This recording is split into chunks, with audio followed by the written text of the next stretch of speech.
Greetings, everyone, and welcome to a petrifying pot yuck edition of Monster Party. Monster Party. Monster Party. Monster Party. Get it? Pot yuck. It's dinner. It's a meal. It's delicious. I'm feeling peckish. You're feeling peckish. Yes, you are. Yes. Because you know what? This is the season for it. It's the Thanksgiving season. This is our Thanksgiving episode. And, we have so much to give thanks for. We're happy to be together. Yes, we are. It's true. And for the most part. Well, we take it show by show. We really do. I have to say that so far, after this is more than 10 years now. I'm still very fond of all of you. How about that? I give thanks for you. Yeah. Yes, likewise. Yeah. So feeling is mutual. Well, there you go. And so for this episode, we want to sort of give you the flavor, literally the flavor. Yes. Flavor. Of the Thanksgiving season. Because, what you do is you get together with all your relatives or your friends and everybody brings a covered dish or maybe somebody cooks the whole thing. But what you get usually is a giant feast. Yes, a banquet. Yes. A banquet, a dinner where everybody is enjoying themselves or they're yelling at each other. It's a gathering. Yes, or sometimes it can get even darker than that. Yes. It can get twisted and weird and unexpected. Yes, that's right. And so to celebrate Thanksgiving, the topic of our episode is diabolical dinners. Diabolical dinner. Diabolical dinner. So, we're talking any sort of dinner or really meal scene in a movie or TV show or what have you. Genre film that gets a little squirrely, gets a little weird, uncomfortable, or something really strange happens. Yeah. And puts you off your appetite. Right. Possibly, yeah. Possibly, or puts you on it. Yeah. Or opens up new vistas in what your palate will accept. Yeah. So that's what we're doing. And so it's any scene in any movie, genre film that has a weird dinner. And Sean suggested this, and I think it's brilliant. I love it. I do too. and I just love Sean. Sean's my meal. He really is. He's my candied yam. He really is. He's my main course. But any movie that has one of these crazy scenes, we're gonna pitch a bunch of different scenarios. Yeah. And it was amazing because when you came up with this concept, I think immediately everyone, including our guest, thought of 9 immediately. Yeah, I just started thinking about it. It's like there's more than you think, when you start adding them up. Yeah. Sure. So I mentioned our guest, and our guest, because this is Thanksgiving, what do we want? We want family. We want someone who's a member of the family. Someone who I can, tell him my problems. Yes, you can. Someone who's like family who I can sit and I can go, hey, buddy, I got some problems here. That's a shoulder to cry on. Yes. And he knows. He knows what your problems are, Larry. God, and do I need to cry on his shoulder? No. Well, we'll get to that. Okay. But our guest for this episode is an extremely talented actor and writer. He and I have worked together on such celebrated projects as Stand Against Evil. Yeah. Great show. Happy TV, a classic. And the Super Adventure Team. Yes. That's right. Another one. As an actor, he appeared in such varied TV shows and films as The Usual Suspects, Mr. Show with Bob and David, Quincy, Malcolm in the Middle, and The Karate Kid.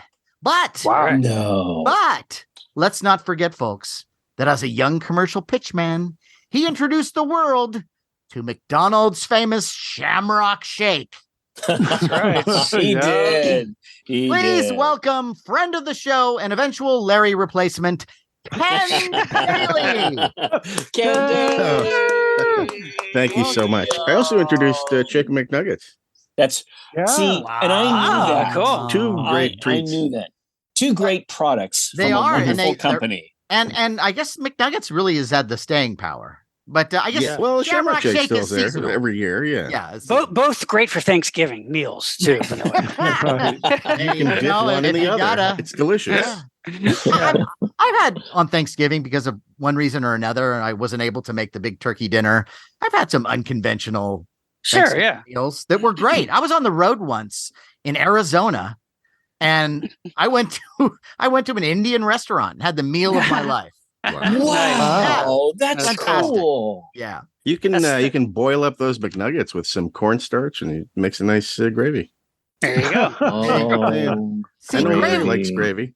I love I it. love good gravy. What do we love learn? gravy. Gravy is where you least expect it. Yeah. All right. Everybody knows what we're doing here. So Ken, as our guest, maybe you should get this thing going and give us a dinner. I'm gonna go with probably one of the most disgusting ones I can think of. Would be Brain Dead / On Dead my Alive. list. Oh yeah. Yes. Where the mother of our protagonist is infected and having a great deal of trouble keeping it together. She is infected by, there was a rat monkey that has bitten her. And she is like, she's melting and she has sores. Yes. And pus coming. It's fucking disgusting. It is disgusting. Pus. And they're having dinner with two friends, the neighbors, I guess, or family friends. And she's basically falling apart. And they enjoy their meal, and then they bring out the custard, which is basically like several dishes of pus. Already it looks like pus. It's fucking horrible. So then they start eating the custard, and she like scratches something on her arm and squirts a bunch of bloody pus into one of the guy's custards. Oh my god! Big spoon of it and eats it. And one of the friends notices. One of the friends notices. The wife is horrified. Yeah. He has no clue. He's just happy. He's like, he's eating it and he's loving it. Custard. Yeah. So it's not really it's not really custard. It's pustard. Sure. It is custard. Very nice, James. And then eventually, as they're eating the custard, her ear falls off into her own custard, and then she takes it with a spoon and eats her own ear. Oh my god! At which point, the woman at the table can't take it anymore. She can't handle it. That was it. Oh, the last my. straw. But it's really, really gross. How beautiful is that? It's beautiful. And Awesome. And then That is repulsive. Hey, Ken, remind me, aren't there other scenes too where the woman who you just described, her son, who is the protagonist of this movie, has to feed her or some of the other, because what happens is that these bites, they eventually turn whoever is bitten into a zombie. Right. Yeah, but they're sort of melting, disgusting, seeping zombies. Yes, and they still have a certain amount of personality to them. Yes. Right. Isn't there a scene where he's trying to feed one or two of the zombies and he's feeding them something like custard and it comes out the side of their neck where there's an incision? This movie is so disgusting, but it's disgusting. Gloriously so. Yeah, it's so disgusting that it's hilarious. Yeah, it's way over the top. Yeah. Ken, do you remember the year? Do you remember the year of this? What is it? 92? I think it was in the 90s. Yeah. 92. It's 92. Right. And it's directed by Peter Jackson. A lot of people might realize that's right. Jackson, Right. Yeah. That's where I first learned of him. No. See, I knew of his early work, but I hadn't seen it. I mean, Ken, would you recommend this as a Thanksgiving dinner? Highly recommend. Yes. Highly recommend. The ending is one of the craziest gore scenes that's ever been done. Yes. Yep. It's absolutely nuts. It's I don't want to spoil it, but it's right. It's kind of like a gore movie meets like a Looney Tunes cartoon by the time you get to the end. It's all very Yeah. I would say it kind of lives in the same universe as maybe an Evil Dead movie. Yeah. Absolutely. Yeah. That's a good one. Yeah, so that's great. Cool. Anybody else got another one? Okay, well, I think we should bring up what is probably one of the most iconic, gruesome family dinners in a film, and that would be the 1974 film, The Texas Chainsaw Massacre. That's kind of the mother of all of them. It really is. It's so brutal, perfect in its grisliness and horribleness. It's, but at this point in the film, Sally is kidnapped by the crazy Texas Chainsaw Family, and she's bound and gagged in a chair on this long table where they have all this food, and Leatherface is serving the food dressed as a woman, and because it's the holidays. Yeah, and they're just, I mean, she's hysterically terrified, screaming and sweating and just in a frenzy. Berserk. And they're just like taunting her, "Ooh, it's a laughing. crybaby," and they're just having a great time. They're also infighting with each other. So Yes, it's really yes. scary because It's like this. It's like it's like the ultimate like hillbilly family, like Family you're stuck dinner. in cannibal family, Yeah. and they bring down Grandpa. Of course, to help out in the meal. And you don't even realize until that point that Grandpa's even alive, because Right. he's just been sitting up in the attic. Sitting in a chair. You just think he's another dead corpse up there. Yes. And they bring him down. They thought, and they one of the most uncomfortable moments is like they cut Sally's finger and feed Grandpa. They put her finger to Grandpa's lips, and that kind of wakes him up because he's sucking on her Ooh. blood. He's Yeah, sucking her finger. Sucking her, Yeah. her It's finger. dinner time. Yeah, and It must be 5 o'clock. He's an old guy. and then they proceed to this. They decide, Grandpa was always the great one at killing the cattle. In the old days, let's have him smash Sally's head. And of course, he's so weak he can barely hold the hammer. They keep putting And the it's- hammer in his hand. Yeah. and it's dropping in that bucket, making that loud sound in that metal bucket. And then finally, in the chaos that's ensuing, she manages to kind of get out and escape and jump through a window. But it's one of the most classic moments as far as a dinner gone so bad. It's unforgettable. It's really the culmination of all the stress and terror and suspense of the whole movie. Yes, yes. This scene, it's like this gathering. Everything was leading to this. Yeah. Like, Yeah. You thought it was bad before. And also, but the way it's shot and the way Toby Hooper does it, it's like you're a fly in the wall watching this. It's like, holy shit, what's happening to this poor girl? Like you're really, it's because it's done in that kind of documentary almost approach where it's just like you're just there and you're experiencing it. It's not overdone, it's not campy. It's just like it feels real.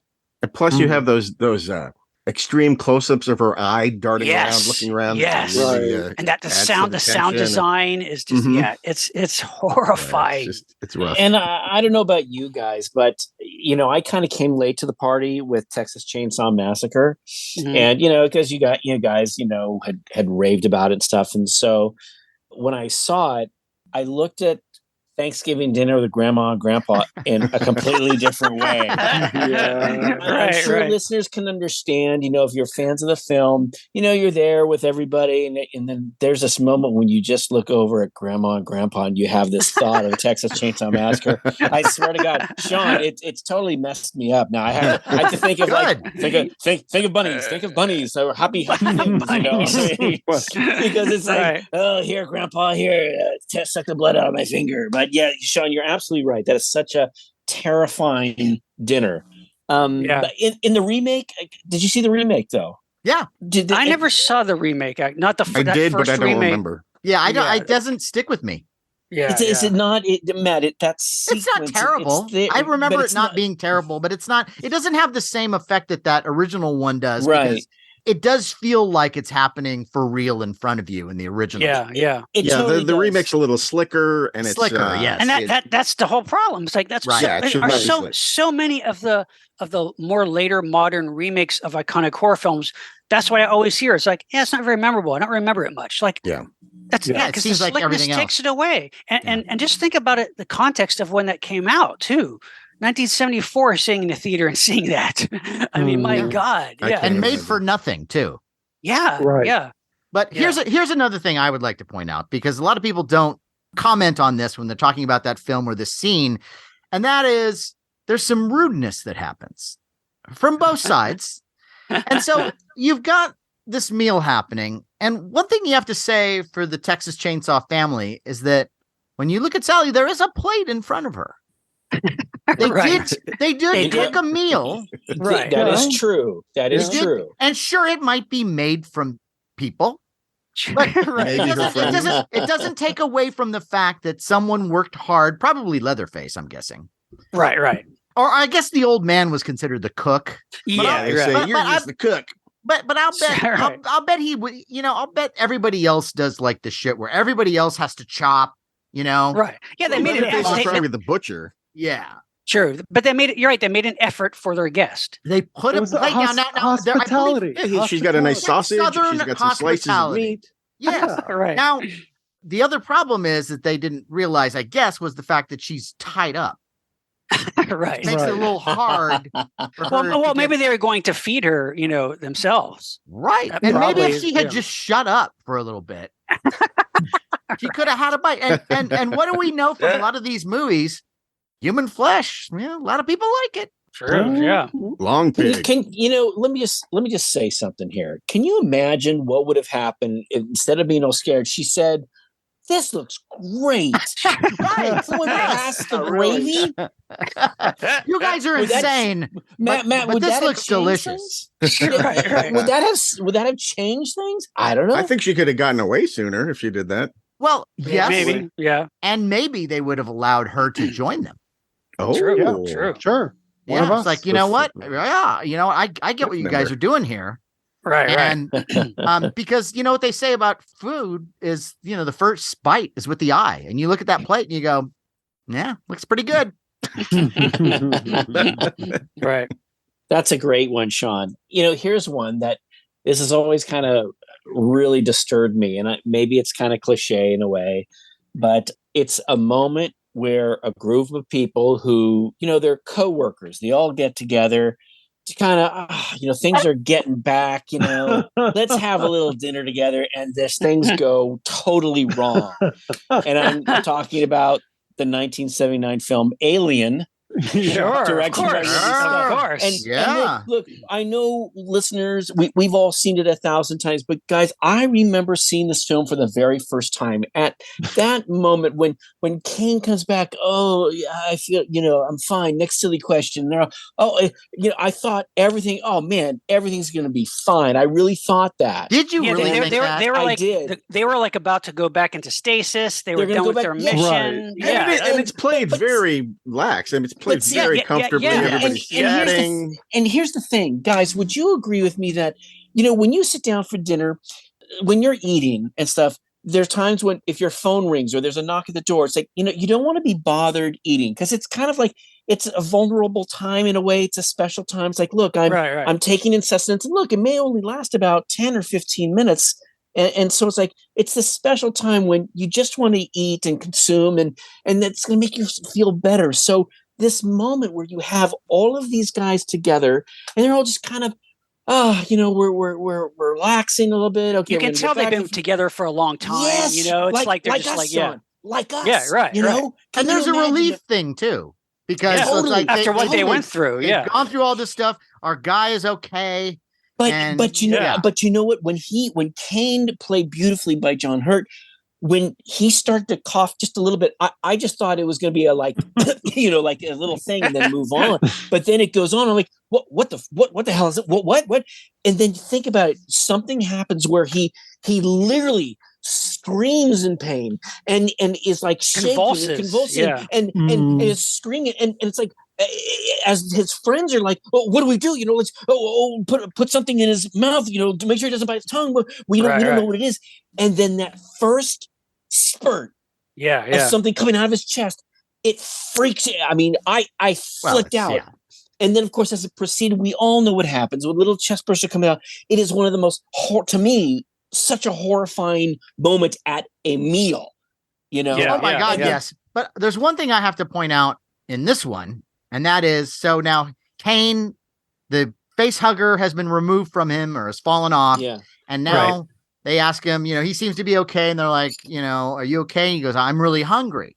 Yes. So they set up this meal, and I guess they have whatever their leftovers or whatever the noodles. Yeah, noodles. Some noodles. Now noodles. Space noodles. Space noodles, Larry and Sean. And so you see them all getting ready to eat, pouring some drinks and everything. And I think all Kane gets is one noodle, right? Yes. Yeah. I think you're right. One noodle. So I'm Just- wondering, would that have happened as immediately if it were a better noodle? Or soup. Maybe soup. the taste triggered something. Something like Chinese five spice. No, maybe no. it was so good that the chest burster wanted to jump out and eat it and have more of it. True. maybe. I don't know. Sean, I thought it was as he eats it, the food goes down and it rubbed against whatever the maybe it activated the senses. To me, it was it irritated the creature that made it come up, alive. Yeah. So and I always also heard that. I think I remember hearing that supposedly when they're setting up the scene, Ridley Scott arranged it so that they didn't know quite what was going to happen. That's but, right. but I always wondered about how that worked, because obviously he had to be rigged up. Like, did they have all the actors out of the room, and then he came in for that one? He must have been already on the table, and then he's going to say something's going to happen. Because when you see Veronica Cartwright's reaction is the one I always remember. The way she just reaches back, like she gets all the real blood. reaction. Yeah, right. Yeah, that's like a real reaction. So, but he probably said, whatever happens, go along with it. My understanding, Sean, was that blood was not supposed to go there. It broke. Yeah, it shot right in her face. It took her by surprise. Wow. So that It's reaction perfect. is a real Happy accident. Yeah. I totally agree, Matt. It's a happy accident, and it's something. I mean, I'll always remember her for. Yeah, it's a truly iconic moment in sci-fi horror. I don't know if the first time I saw it, I thought this, but on subsequent viewings, when the little chest burster opens his mouth and goes, it's adorable. It is kind of adorable. It's a little baby. It's been born, See, you know what, Ken? I have to disagree with you. Yes, now in a way we joke about it. We have little figures of it. We love it. But at first, when it first came out, I was horrified. I think I was too. I'm just saying, watching it again a few times. Right. Eventually it became guys. It's a cock with teeth. But also in hindsight, if that thing was growing in his torso, wouldn't there have been some like bulge? Because the way it's coiled up really good. I think it was just like kind your of like intestines. Yeah. Okay. Yeah. I buy it. I mean, I think it's all right. Whatever. Maybe he was showing a little bit. I mean, who knows? And let me tell you, just shot around it with chairs and stuff. He was crowning. And let me tell you something, James. Let's say you had like a tapeworm or something inside you or whatever, and it comes out. As it comes out of the air, maybe it goes. It kind of expands. It spins. Like a little rubbery snake or something like that. That was my logic. Or maybe he thought it was a hernia.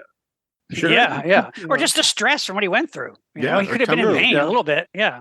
Anyway, I mean, every once in a while you get a little pang of something and it goes away and you're fine again. Anyway, there's another diabolical. That's a great one. For sure. Yeah. All right. Top that, James. Well, let's stick with Ridley Scott for a second.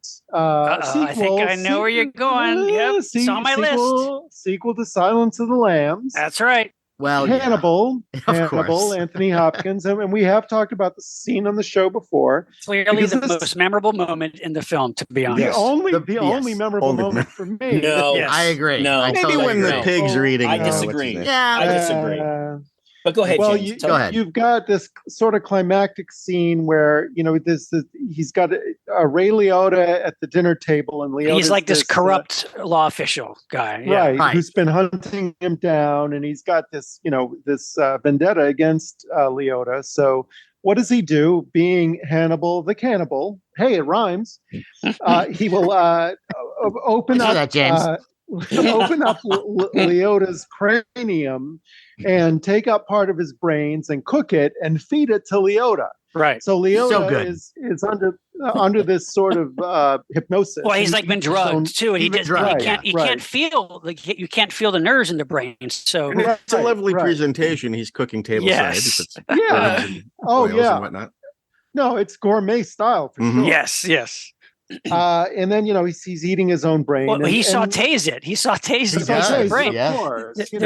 There's two lines of dialogue, if I remember correctly, that I always remember is when he's first taking out the piece. Ray Liotta goes, "Hey, I need that," and Hannibal goes, "No, you don't." And then when he's cooking it, Ray Liotta goes, "That smells good." Right. He's like all fucked up, but it's so that's genius. It's hard. Well, it's horrible. It's sautéed with a nice Chianti. Right. A little bit of garlic, I'm assuming, Yeah. Right. fresh butter. But one of the things that people forget when they talk about that scene is what follows. Hannibal's got leftovers. Right. And The ending scene. And he's on a plane. Right. And there's a kid looking at him eating these leftovers. And the seat next to him. And he gives some to the kid. And he says something like, it's like, keep your mind try open. something different or something. Keep your mind. You might like, there's a new experience you might enjoy or something like that. Right. That's what really hammers it in. Yes. It's brain food. So did anyone do this at Very that good, moment? James. No, first of all, it's a great scene. It's a horrifying scene. But did anyone do this? Because I did. I'm looking at them all. You can't feel your brain being cut out. So I guess you would feel it on the outside. But I think he had anesthetized him or something with but the brain doesn't have brain itself. You're right. You're right. You could be if you had exposed brain, people could be picking at it and taking pieces out. You wouldn't feel it. Right. Wow, isn't that insane? It's horrible. Yeah. I would think that if you poked your brain, you go That's how I want to go. You probably feel the pressure of a lot of pain. Slowly have my brain eaten. When they catch me for whatever I did wrong, that's how I'm asked to go. By a group of really attractive young cannibal girls. I like this, Sean. But you wouldn't want to eat your own brain. Talking. Sean, you bring up a good point. Cannibal girls. But it's funny. So Matt, as you're Matt Weinhold, we take your little your my head little off brain out. Your little brain. And so you're all little tiny brain. You start cracking jokes, and we start cutting pieces of brain that slowly you're all it's like 2001: Space Odyssey. But it wouldn't be. It'd be God save the queen. No, I thought it'd be something like, "Hey, I was walking to the store when I saw this." That's probably what you. No, that's like my regular act. Well, that's Preach on the brush.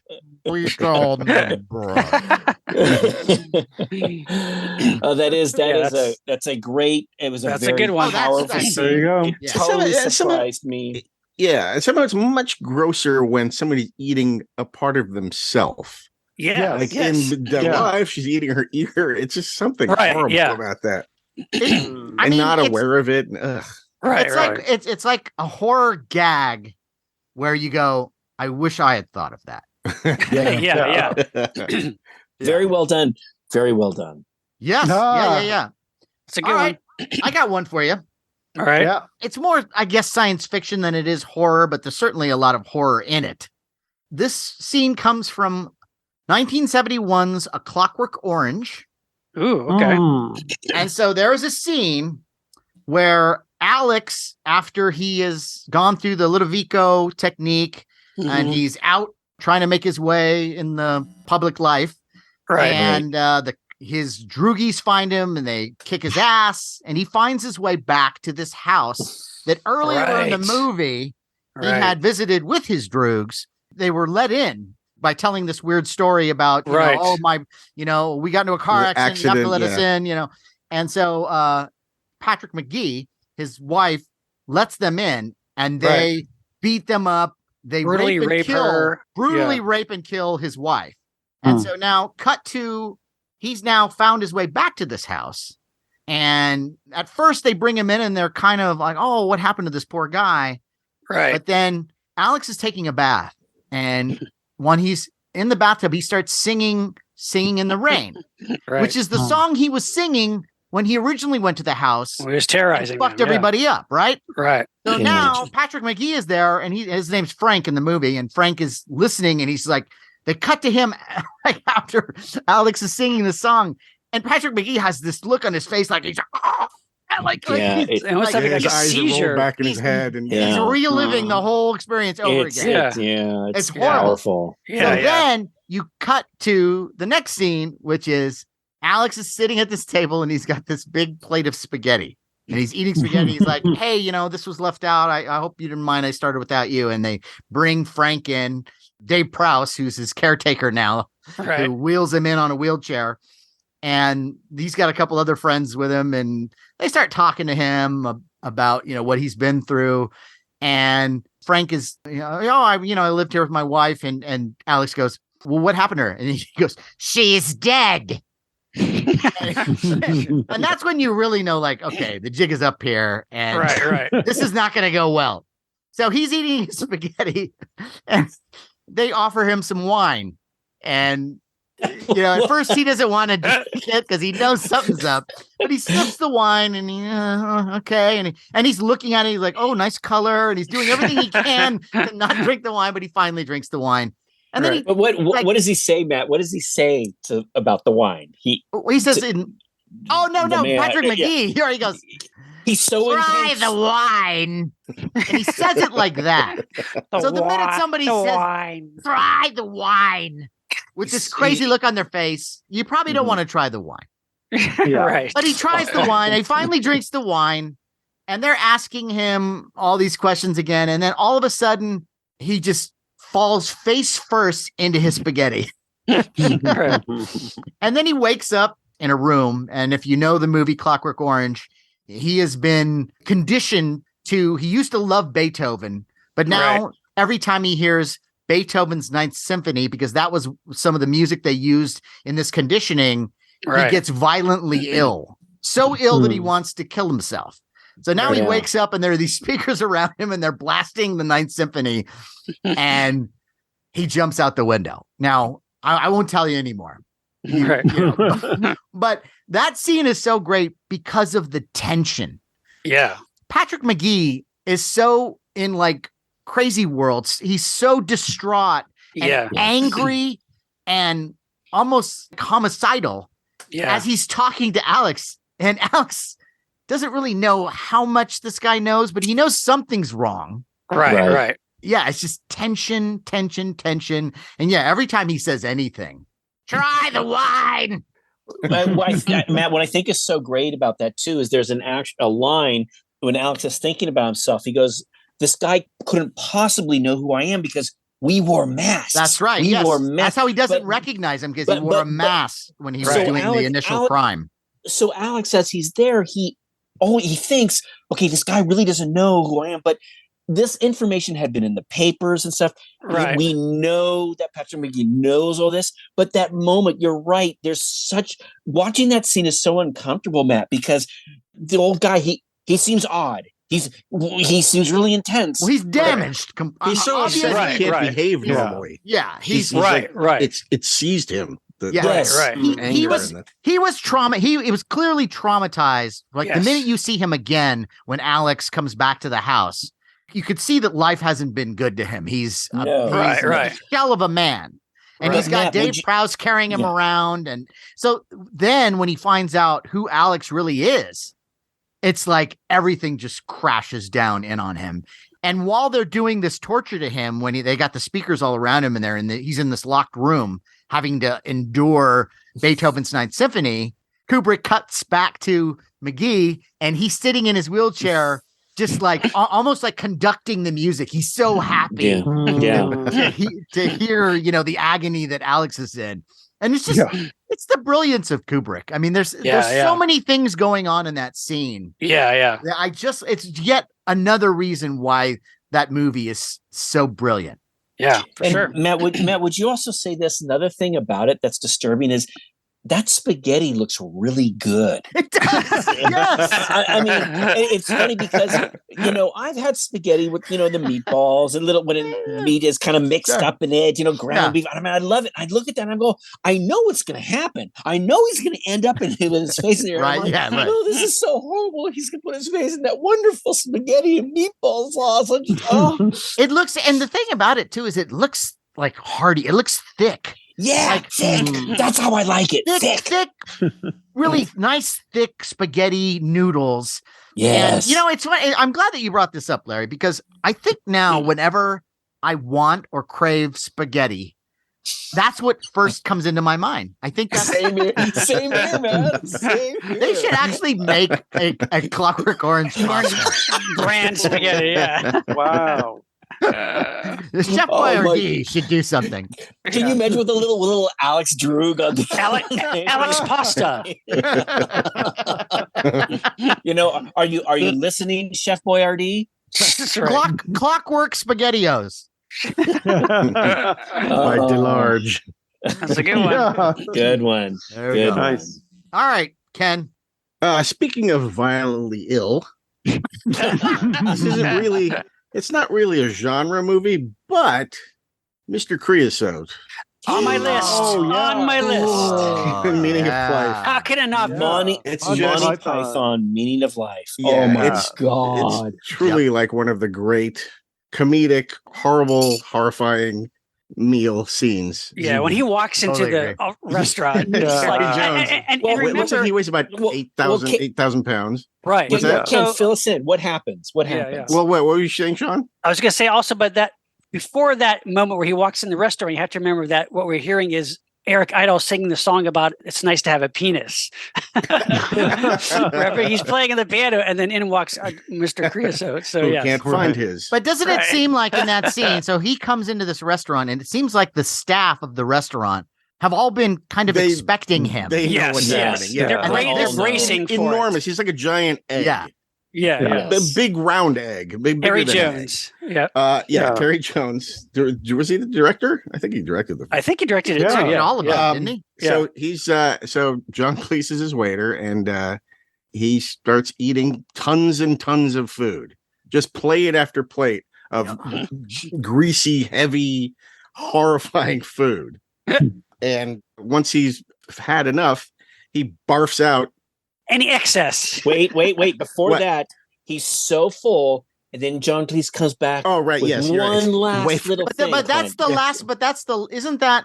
I think that's after he's throwing up. Yeah, yeah. He vomits a couple times before He that. vomits I a thought. bunch. Yeah. He He vomits, requests a and then bucket. somebody's Better cleaning up bring a the vomit, bucket. and he vomits on his back. On the head, right? Yeah. And the cleaning woman's back. The cleaning and then, woman, and so yes. then everyone else in the restaurant starts throwing up as well. Yeah, yeah. There's the little shove of Carol Cleveland's like as a little bit of spittle come out or something. It's like, Yeah. There's like the oop. yeah. But then Um, finally, he's reached his Yeah. limit. He's in, Yeah. So the waiter comes up and says, "Anything else?" And he goes, "I'm full. Get me a bucket." And so he says, "But would you like this?" He offers him a mint, a chocolate Wafer mint, Mint. a wafer Wafer thin. And he goes, "Oh, throw up! I can't full." And so he gives him John Cleese gives him the mint and ducks behind a chair. You fast. Yeah. I think it's John Cleese. Ducks Yes, behind a chair, Cleese, yeah. and something very wrong is happening with Mr. Creosote. Yeah. And he starts expanding and he explodes.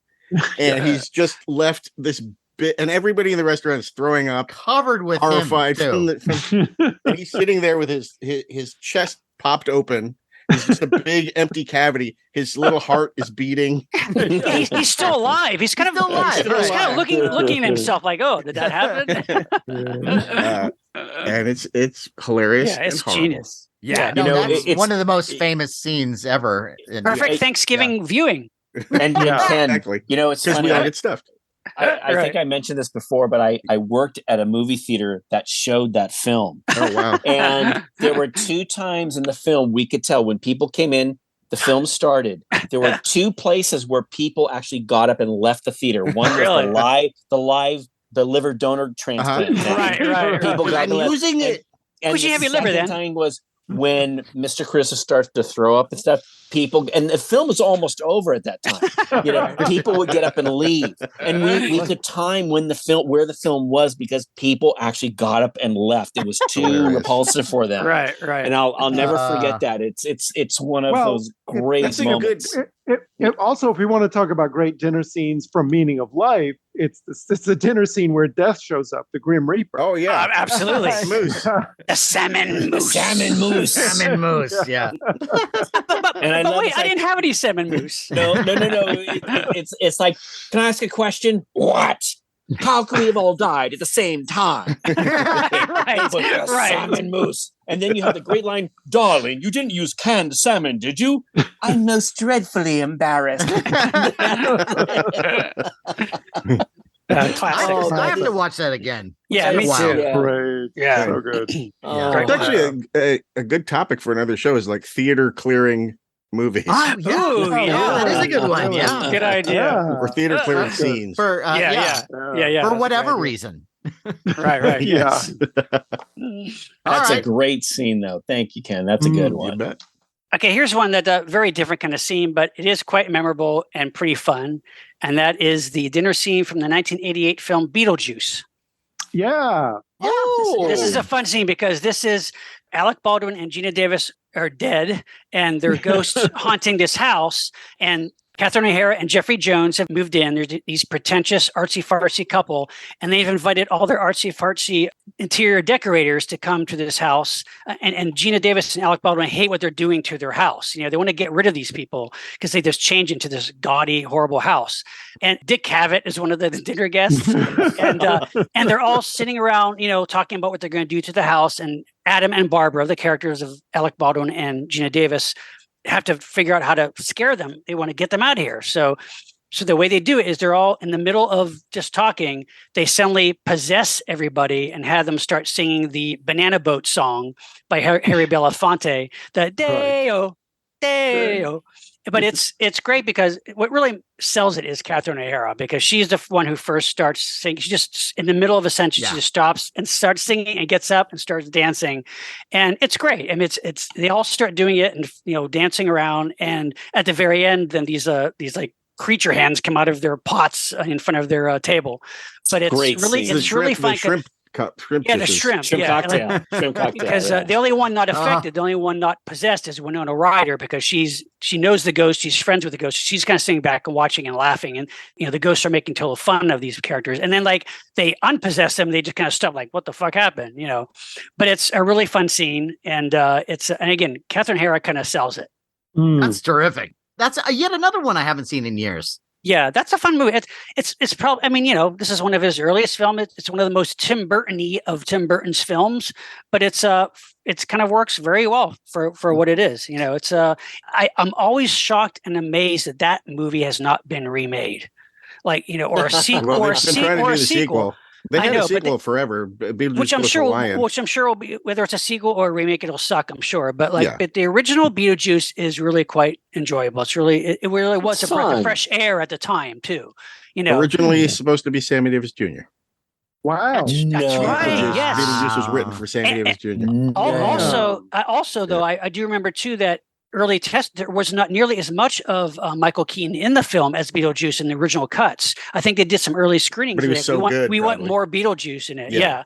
But that scene's a great. It starts out as this pretentious little dinner scene and turns into something crazy. So it's a lot of fun. That's great. Cool. That is nice. Right. That's a fun film, Sean. Yep. But you know what's funny is maybe this one isn't quite so horrifying, but it's a very uncomfortable dinner. You know what you hate it when it's like someone invites you over to dinner and you go, oh, this is great. And like maybe it's, you know, you got a new girlfriend and you go over to the family house to have dinner with mom and dad or whatever. Right. And then all of a sudden they start giving you the third degree, kind of like, so what are your future plans? What do you know? And then you're thinking, hey, I thought this was going to be like a fun thing. I didn't know. You're put on the spot. I think I know where you're going with this, but go ahead. Maybe not. This is a scene from 1966, classic Star Trek Space Seed. If what happens is the Enterprise comes across this sleeper ship. It's a ship that has a bunch of people sleeping on. What's the deal? They get in there and it's like they find what the leader, okay? And we don't know who this person is, okay? So they suspect he could be one of these guys, one of these race of super guys, you know, genetically enhanced. Yeah.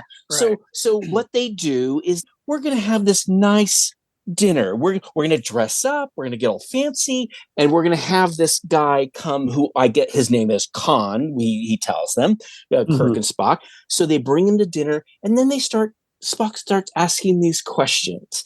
And so what you think is going to be some kind of simple thing, it turns into it's kind of this cat and mouse thing. Yeah, and it starts cordial and then gets kind of. Yeah. And the thing that gets me is it's such a great scene because Khan realizes what Spock is doing, testing him, asking these questions. And he looks at Kirk and says, "You are a brilliant tactician, Captain. You have your first officer attack while you look for weakness." And Kirk actually says, "Mr. Khan, this is a social occasion." And with a couple of more questions, Khan says some things that maybe he realized he shouldn't. And then he finally says, I find myself fatigued again. Oh, I'm tired. I got to get out of here. And I don't know about you guys, but have you ever been in a situation where you are brought to some dinner under some false pretense, and then all of a sudden someone starts grilling you, and then you start to get defensive and that kind of thing. And so in that scene, watching Khan get grilled, I felt for the guy because I have been in that situation. When you think I'm going to have a nice meal, but then it's like you can't eat anything, you can't drink anything, you're all irritated, and there's not enough gravy. You could cut the tension in a room with a knife. Yes, kind of. yes. So look, maybe not the most horrifying dinner, but a really uncomfortable dinner where it's like if you get together for Thanksgiving, there's always the black sheep of the family that comes in. Everyone's like, he's really smelly, or there's this little tension. Someone says something about, so have you had any bars? Did you get a bar of soap lately? It's like, ooh, and everyone, it's that tension in Space Seed. It's so well done. This is for the first season.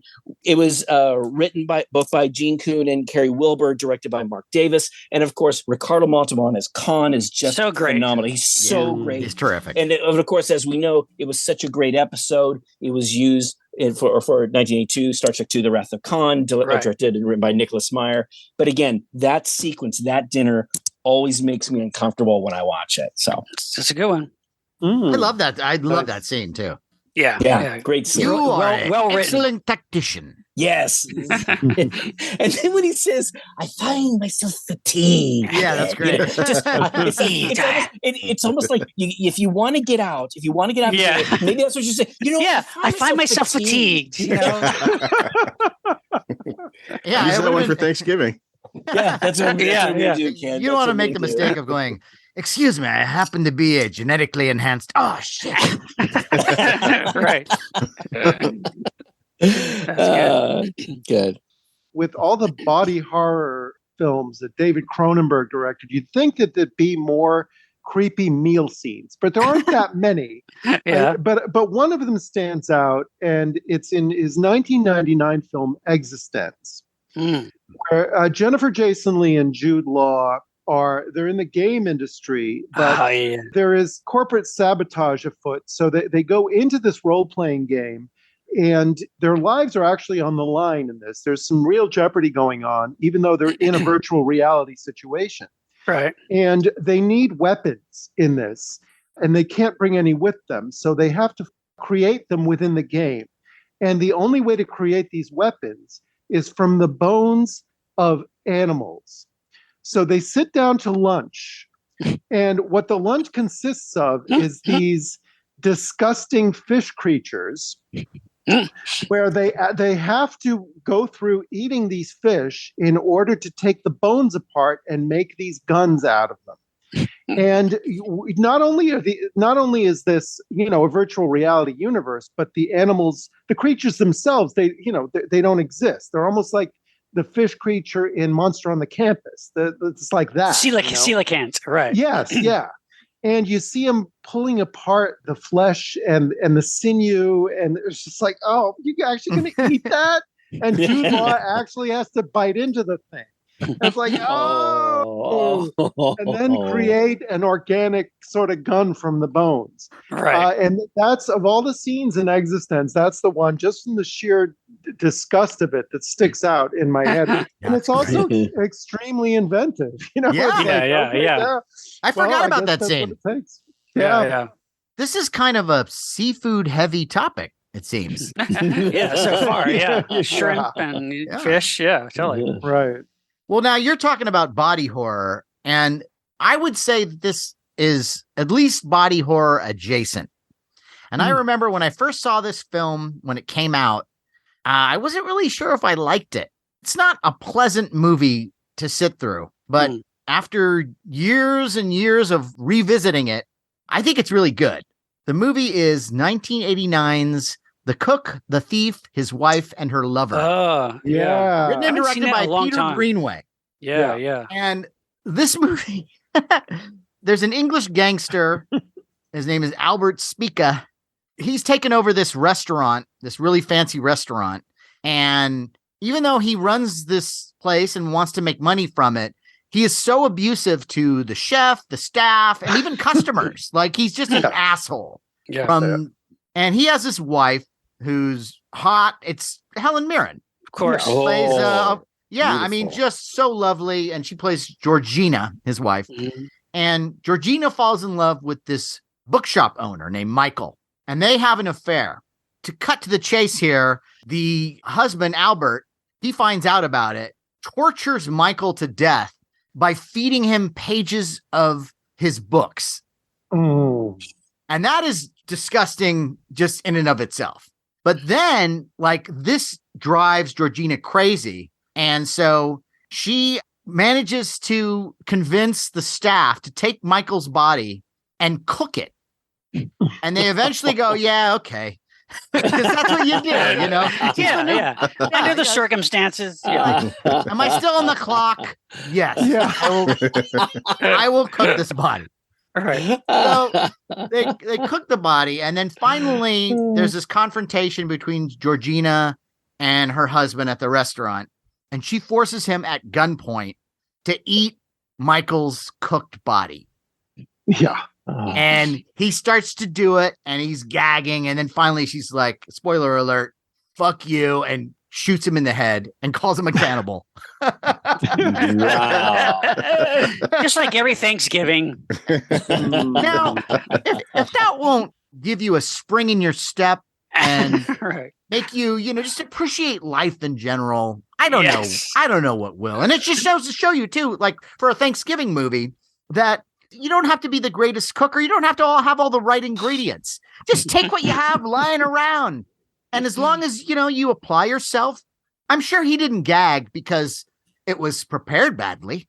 Right? I bet you there was a moment where he went, But then then he thought, oh, yeah, it's human beings.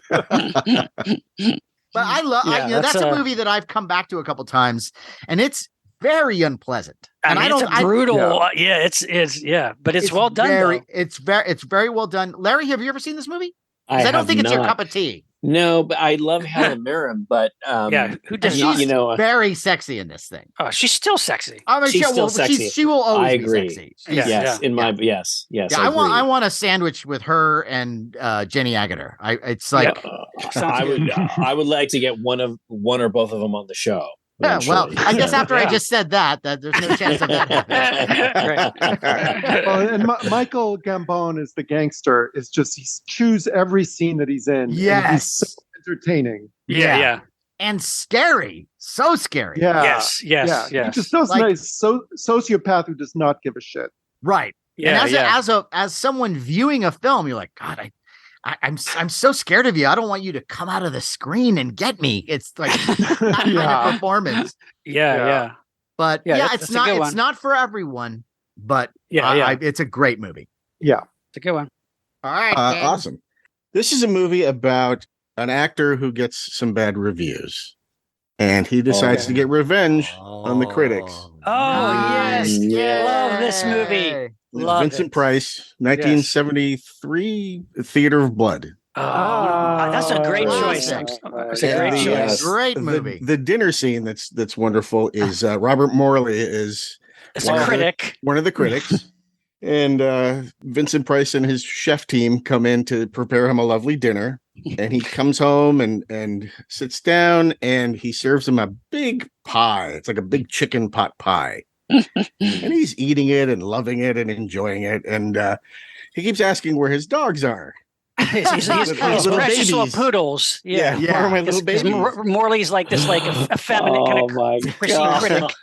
So he's eating a bunch of this pie now, and he asks Vincent Price where the babies are, and Vincent Price says, "Oh, I'll show you right now." And there's like a cover, like a cloche they open up. Yeah, and it's the two heads of the two poodles sitting on top of the pie, and he's obviously horrified. And then Vincent Price takes a big metal funnel, and shoves it down Robert Morley's throat, and they just they're scooping the meat into the ground up meat into the. It's actually kind of chunky. Yeah, it is. Shove it down his throat and kill him. It's fantastic. And to give context to this, though, that like basically Vincent Price's character is Edward Lionheart is his name, and he's this hammy Shakespearean actor, and all the critics who lambasted his performances, he's getting back at them, but he's disguising himself like he's like a French gourmet. Yeah, critic, he's got like a big cook. nose and a little goatee. Yeah, and he comes over. Oh, we have a special thing for you. Yeah, it's classic. And then all of the deaths in there, if I remember correctly, are based on deaths that came from Shakespearean. That's right. Deaths. That's right. So there's actually it's a great movie. It's very much like Dr. Fives. I mean, it's the same thing. But there's a great a Shakespearean play where the children are baked into a pie fed to the king. So that's what that's based on. But oh man, I remember that scene. I remember watching it on television, and when they lifted that thing, you see these poor little doggy heads. You know, one of the first. Has one of the first like corny lines for it. It has several of them, but with him, he's like, as he's dying, Vincent Price goes, "He didn't have the stomach for it." Yes, yes. That's a great one. Such a great movie. Good one. Yeah, and I think Vincent Price had mentioned that was one of his favorite roles. He really enjoyed because he got to do all those different characters. And shoot the scenery and just it's fantastic. It's a great one. And fun. But I remember seeing an interview with him where he actually talked about how not only how fun it was for him to act all these scenes and stuff and all these characters, but also he's killing critics. You know, right. That's an actor's dream. Took pleasure out of. Yes. Yeah, that's a good one.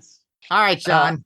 Okay, here's one that as a kid I saw on television, and it always shocked me for this particular scene because for back then it was pretty graphic, just shocking. And this was a 1964 film called Curse of the Living Corpse.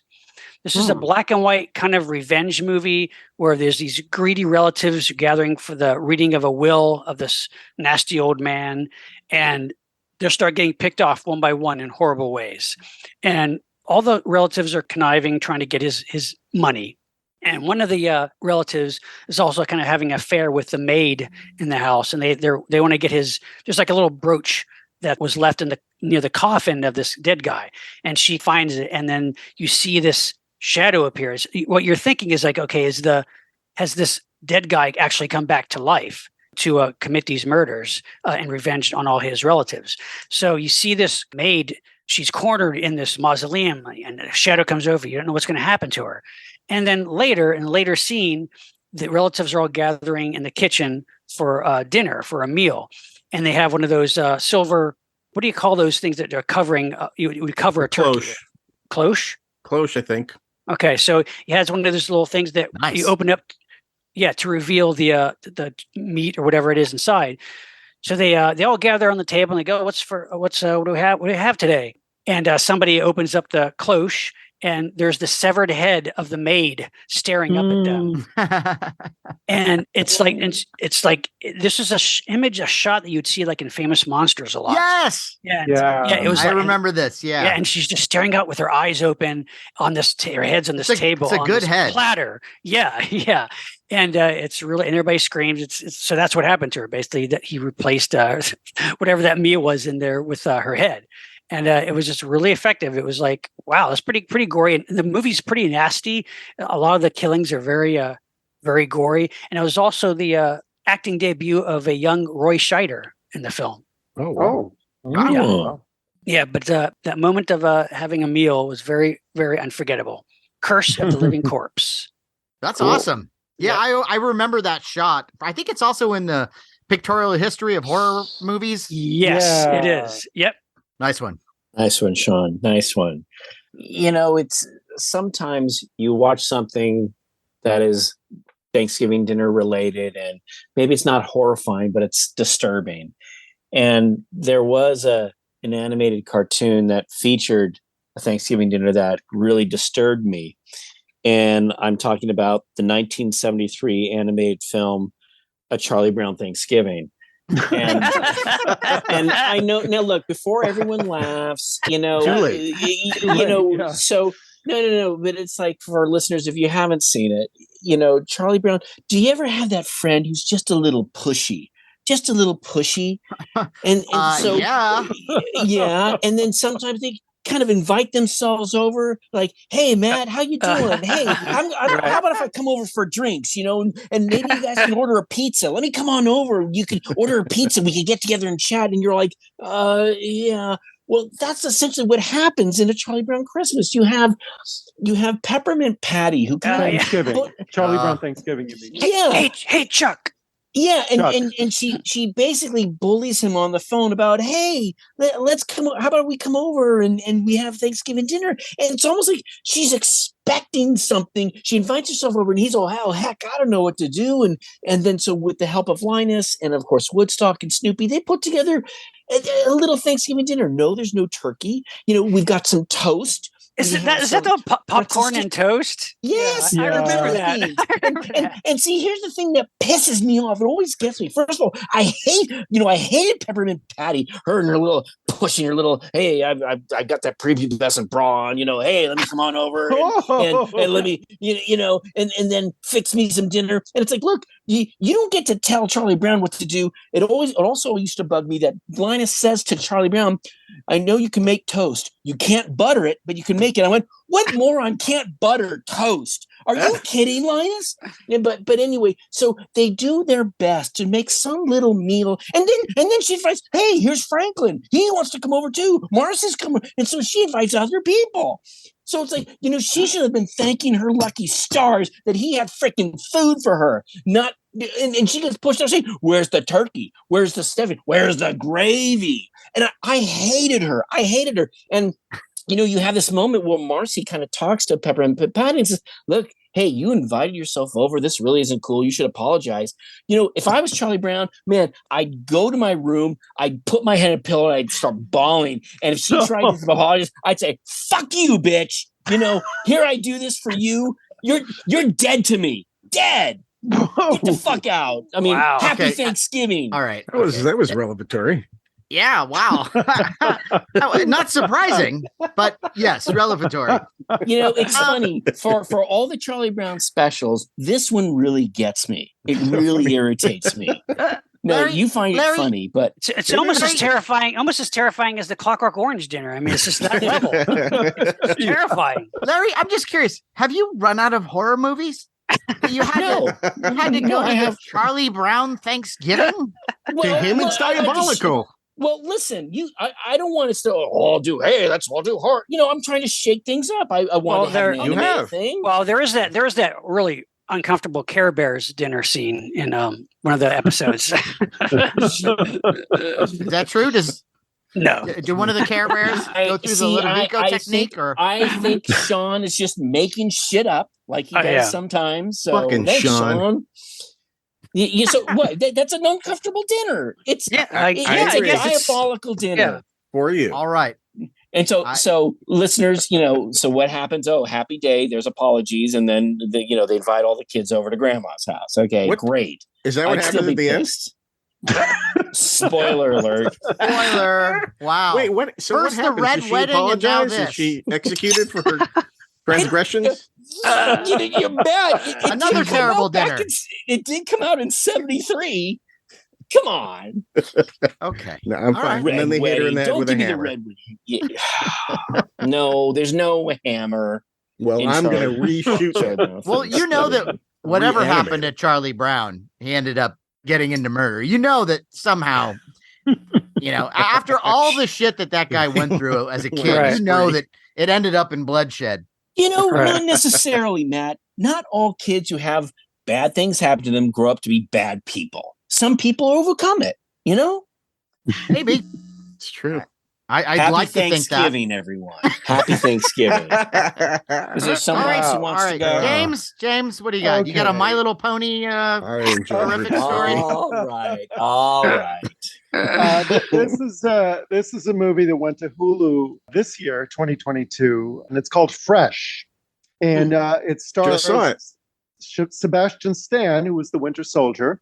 And it's about a young woman who meets this guy. I think she meets him at a supermarket, and they hit it off. And he's so cool. He's like too good to be true. And she's single, and she's looking for a guy, and they hit it off. And she agrees to go away with him for a weekend. But she checks in with her, it's a new relationship. So she checks in with her friend just to let her know she's okay.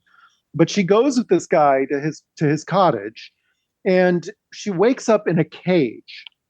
Because his thing is that he lures women into his system of harvesting women for meat that he sells to an elite. It's almost like this sort of what do you call it? Hellfire Club kind of thing, or yeah. They're like the old millionaires. They seem like Hostel, kind of like where they torture people for like a club, or a Squid Game, yeah.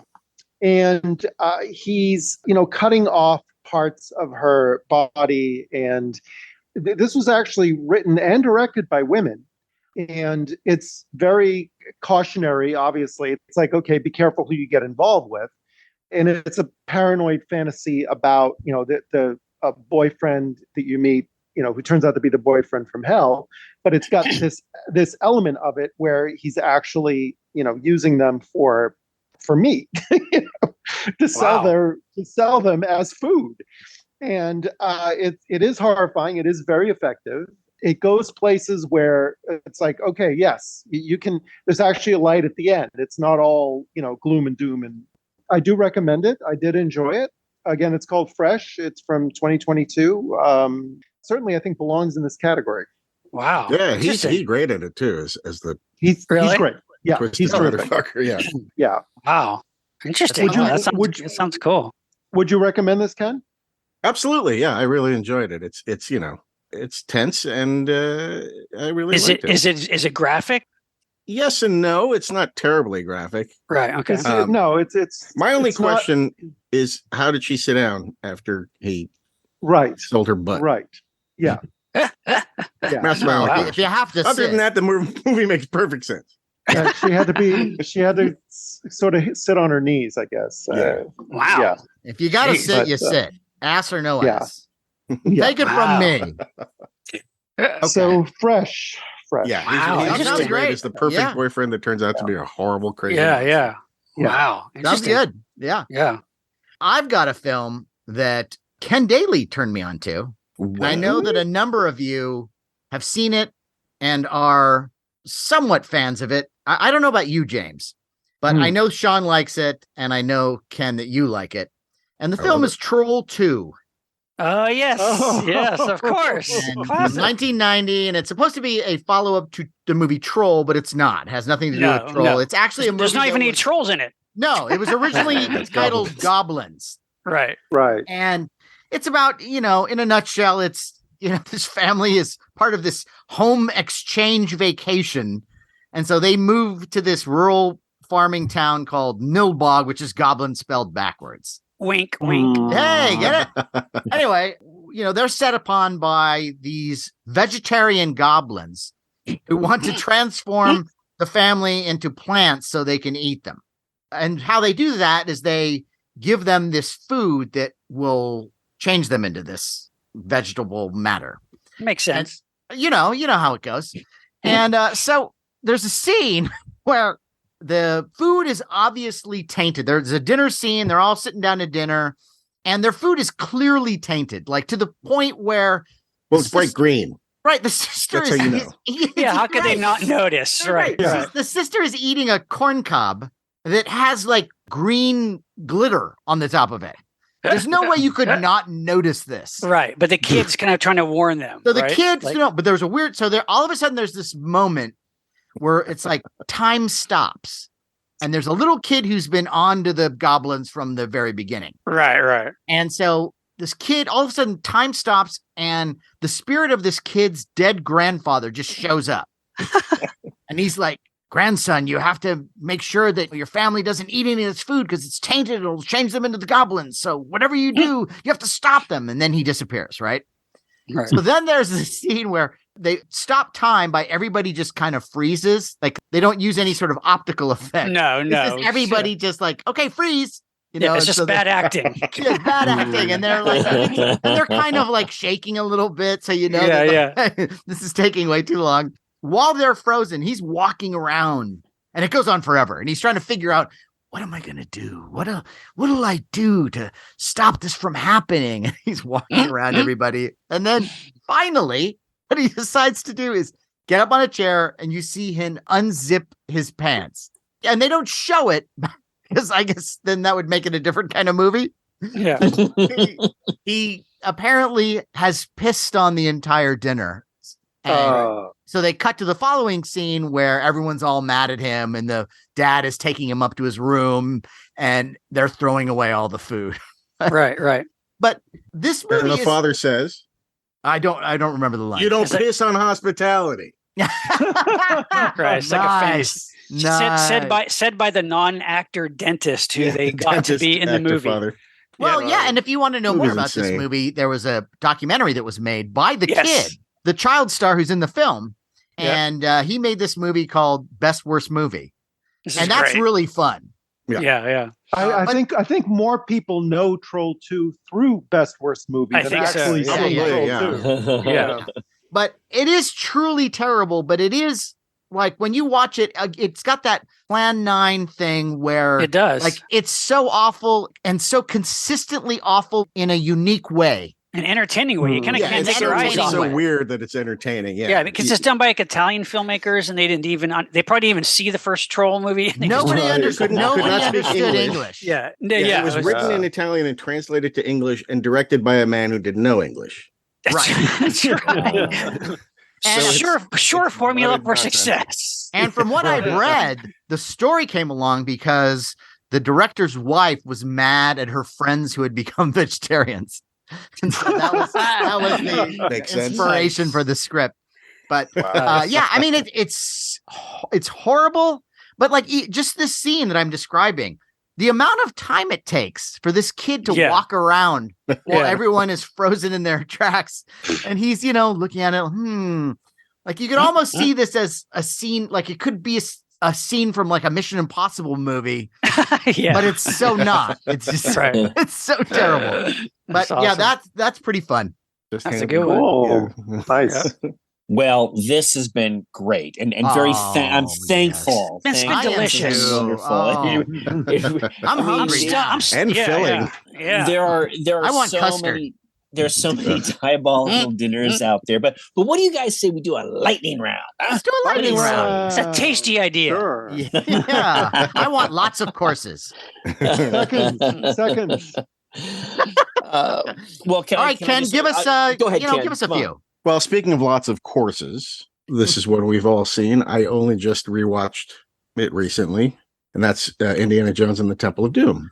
Right. It was on my list. Which has a super gross meal at the Maharaja's palace or whatever he is. I don't know. Right. Another best scene in the movie.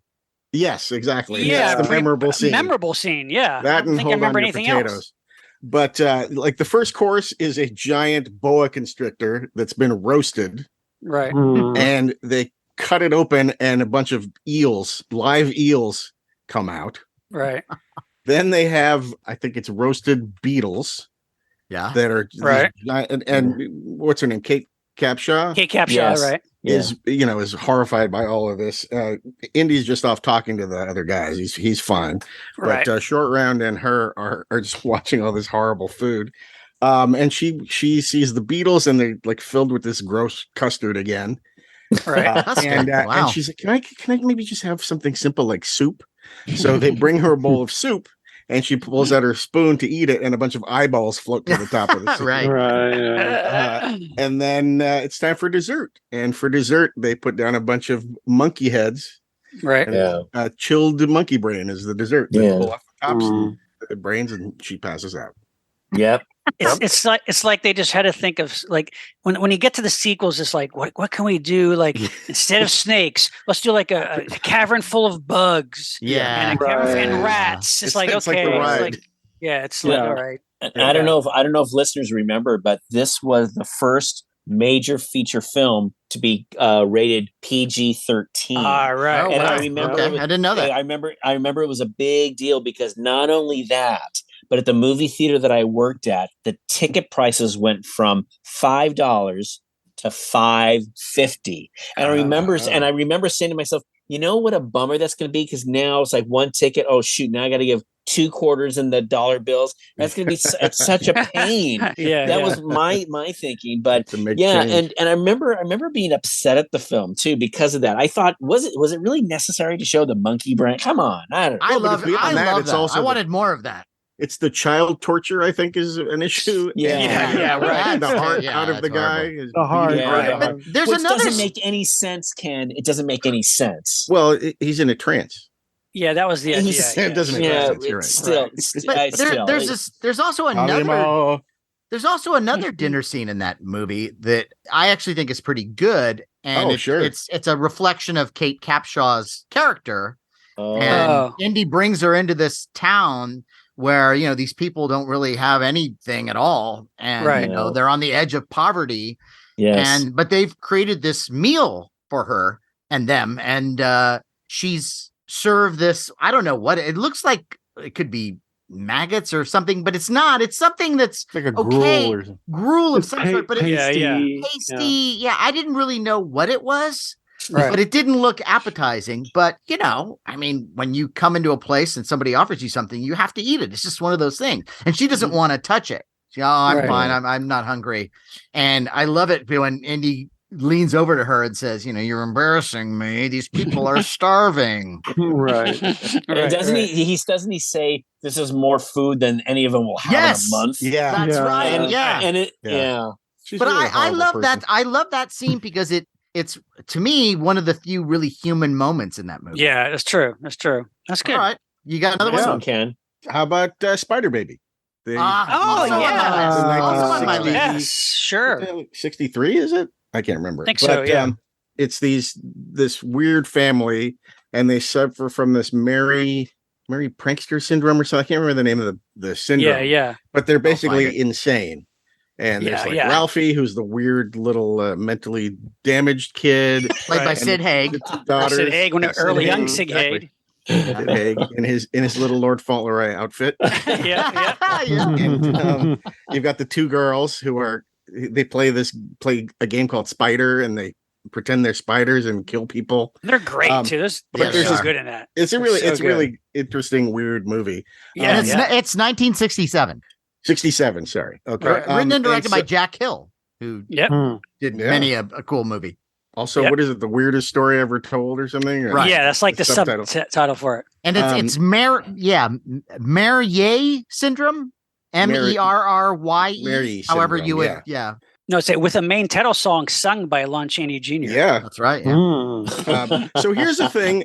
I've seen this movie probably 20 times at least.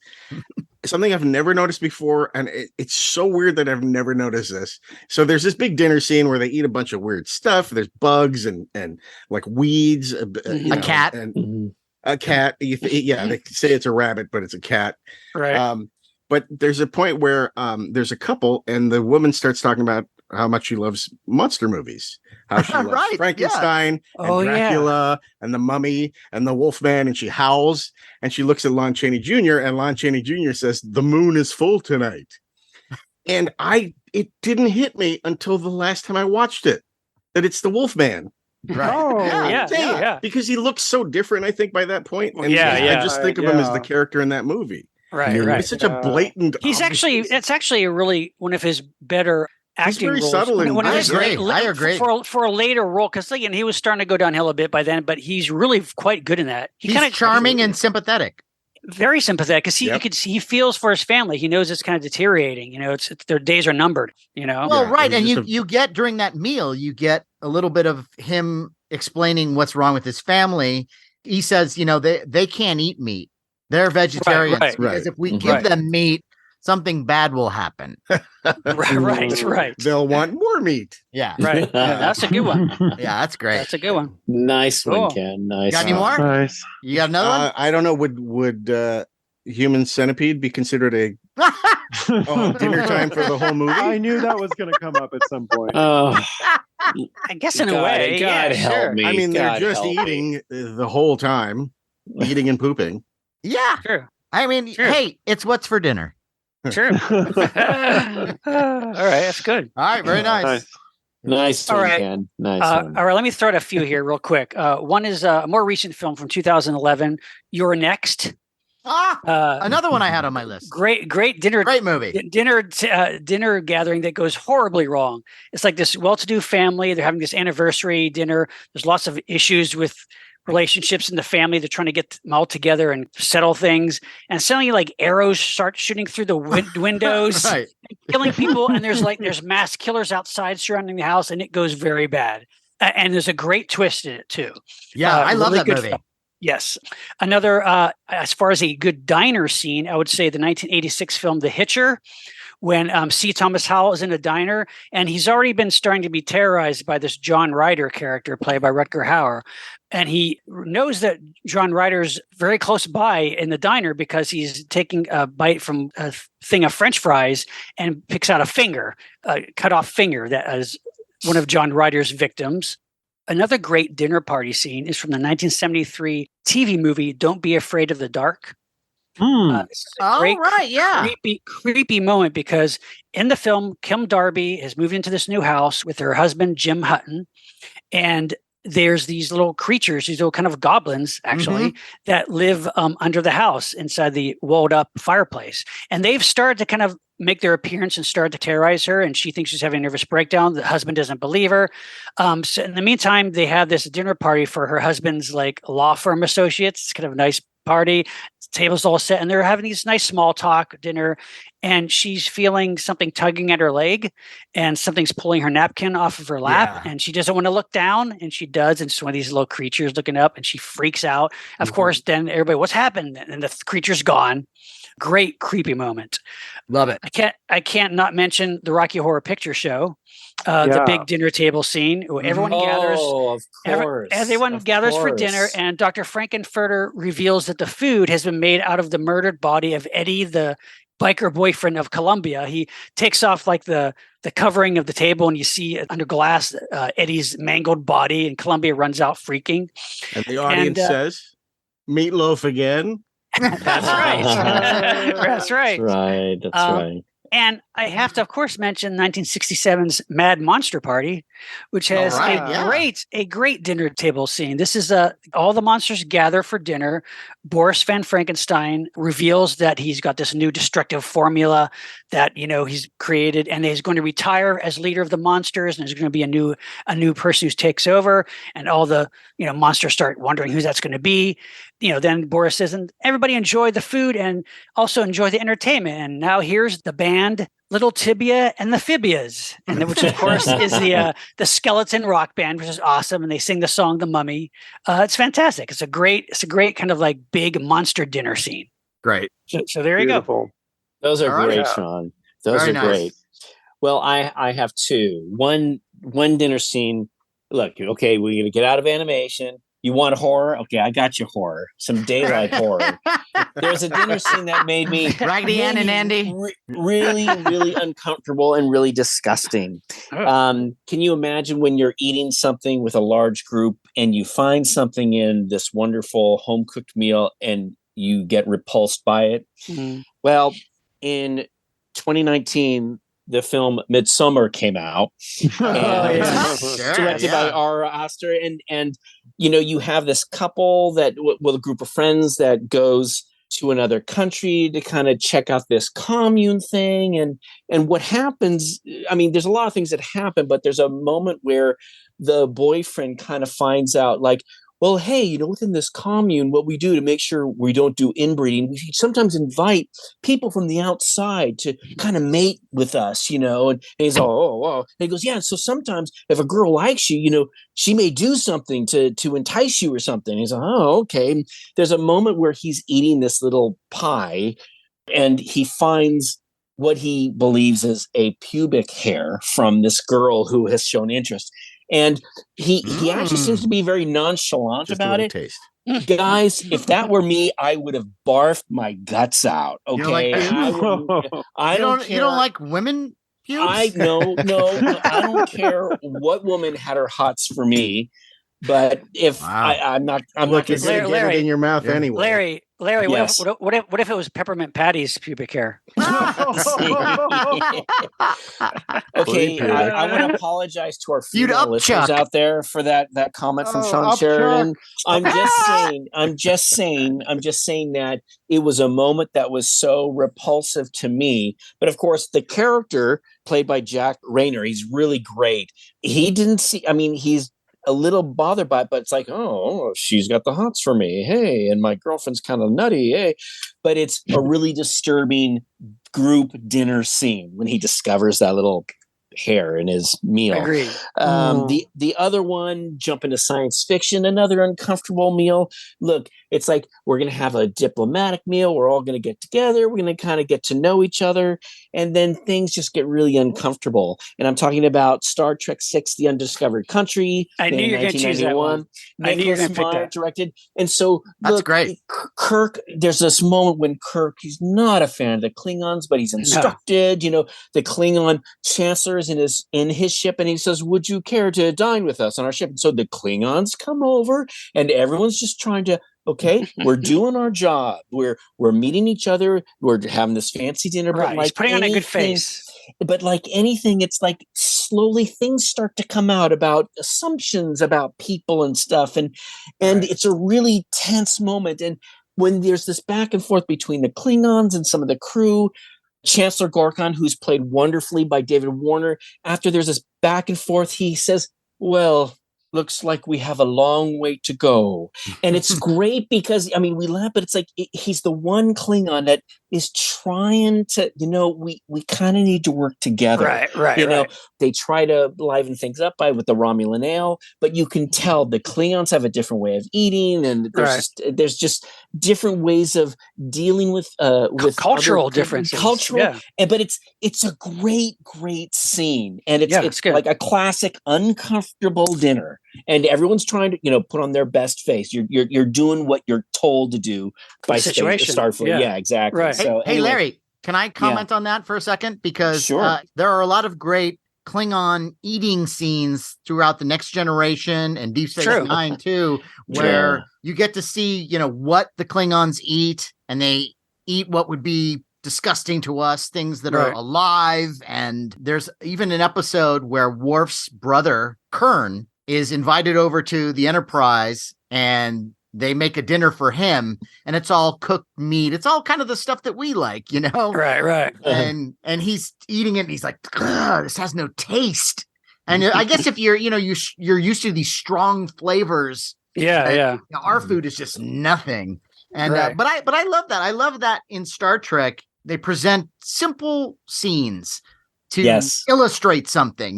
Just something as simple as a dinner. Right. And so that's great. I do really love that scene in that film too. Mm-hmm. Yeah. So there's a couple for you. Good. Cool. I've got three. First and foremost, a film from 1972, very low budget independent called Terror at Red Wolf Inn. Oh yes. Retitled Terror House. I love that movie. James, you and I kind of have a thing with that movie. I love that movie, and it has not come out. Needs to be released on Blu-ray, man. Somebody's got to put that out. It's a great little movie. I saw this in the middle of the night when I was a kid, and I was like, me too. Is so entertaining. And it's about a woman who happens upon like an Airbnb that's run by this elderly couple, doesn't realize until the dinner scene that they're cannibals and they're serving up human flesh. But the hook is that they've got a young son who's like a Norman Bates type who falls for the girl. Yeah, she's like a college student. Yeah. And then things get interesting, but it's a comedy. The whole thing is tongue in cheek. It's dark comedy, yeah. And it's good. There's some scary, tense moments though, too. Yeah. So I definitely recommend that. It's a good one. Also, now in It, the second film of Stephen King's It, the Losers Club reunites as adults at a Chinese restaurant, and they're served fortune cookies at the end of the meal. And the fortune cookies are possessed, and they morph into all these different creatures. This is where the whole story goes off the rails for me, because it's like, okay, if a fortune cookie can grow tarantula legs, then, it might as well, grow into the head of, a politician or whatever. Who's like, anything could happen. So there's no tension. As far as Stephen King titles that I think are more interesting as far as this topic goes, there was a short story. I don't think it's ever been adapted, but it's called Survivor Type. I think it was in the Skeleton Crew collection, but it's about a surgeon who is in a shipwreck and he's on a deserted island. And the only way that he can survive after a while is to begin to amputate himself and to eat himself bit by bit. Right. And it's a grisly and fascinating story. I recommend it. And then finally, going into sci-fi, The Empire Strikes Back, where you've got the Millennium Falcon lands on Bespin. Oh, yeah, for sure. And you've got Lando taking the party to an undisclosed location down a corridor. The door slides open, and you've got this dinner table with Darth Vader standing there. And it's like, won't you join us? Yeah. And, immediately Han goes for the blaster. Vader takes it away from him. But I'm thinking, like, wait, how is this supposed to play out? Yeah, Leia supposed to sit there and have this dinner with. Why Vader? did they bother? Why did they even bother preparing the food? It sounds like something that would be a good cooking show. Well, you guys, got Darth Vader like turning your knives. Yeah. What's so funny is on Robot Chicken, they do that scene. It's like, what happens? And they show the scene where everyone's sitting at the table and it's really quiet, and you can hear like just thinking of it. Great. And then the funny thing is Boba Fett and Han Solo, they're like, doing the dirty looks and like flipping each other off, and it's hilarious. That's great. So yeah. Oh. Does Darth Vader force pass the salt to himself?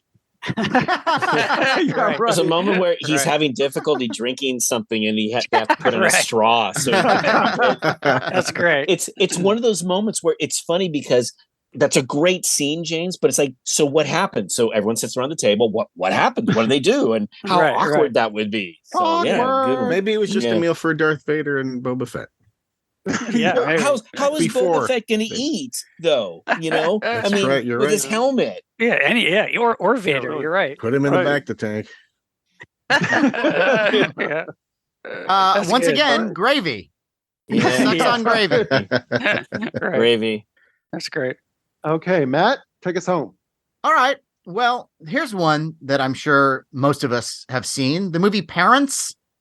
Oh yeah, sure. Seen it in a while. And it's this little kid who thinks that his parents are cannibals, and it seems like they might be. And there's a scene where Randy Quaid, who's the dad, is preparing this meat for dinner, and all the meat that you see in this film just looks so sweaty and kind of gooey. Whoever did the props made this thing look so unappetizing, and I love meat. Right? I mean, I'm ready to go. And you look at this stuff and it just seems wrong. It's like the bloodiest, meatiest meat. Yeah, it's something about it. And then I would like to comment on horror movies where somebody is going to visit their creepy relatives who the town has shunned, and they go to the house and the person who answers the door is like, no one wants you here.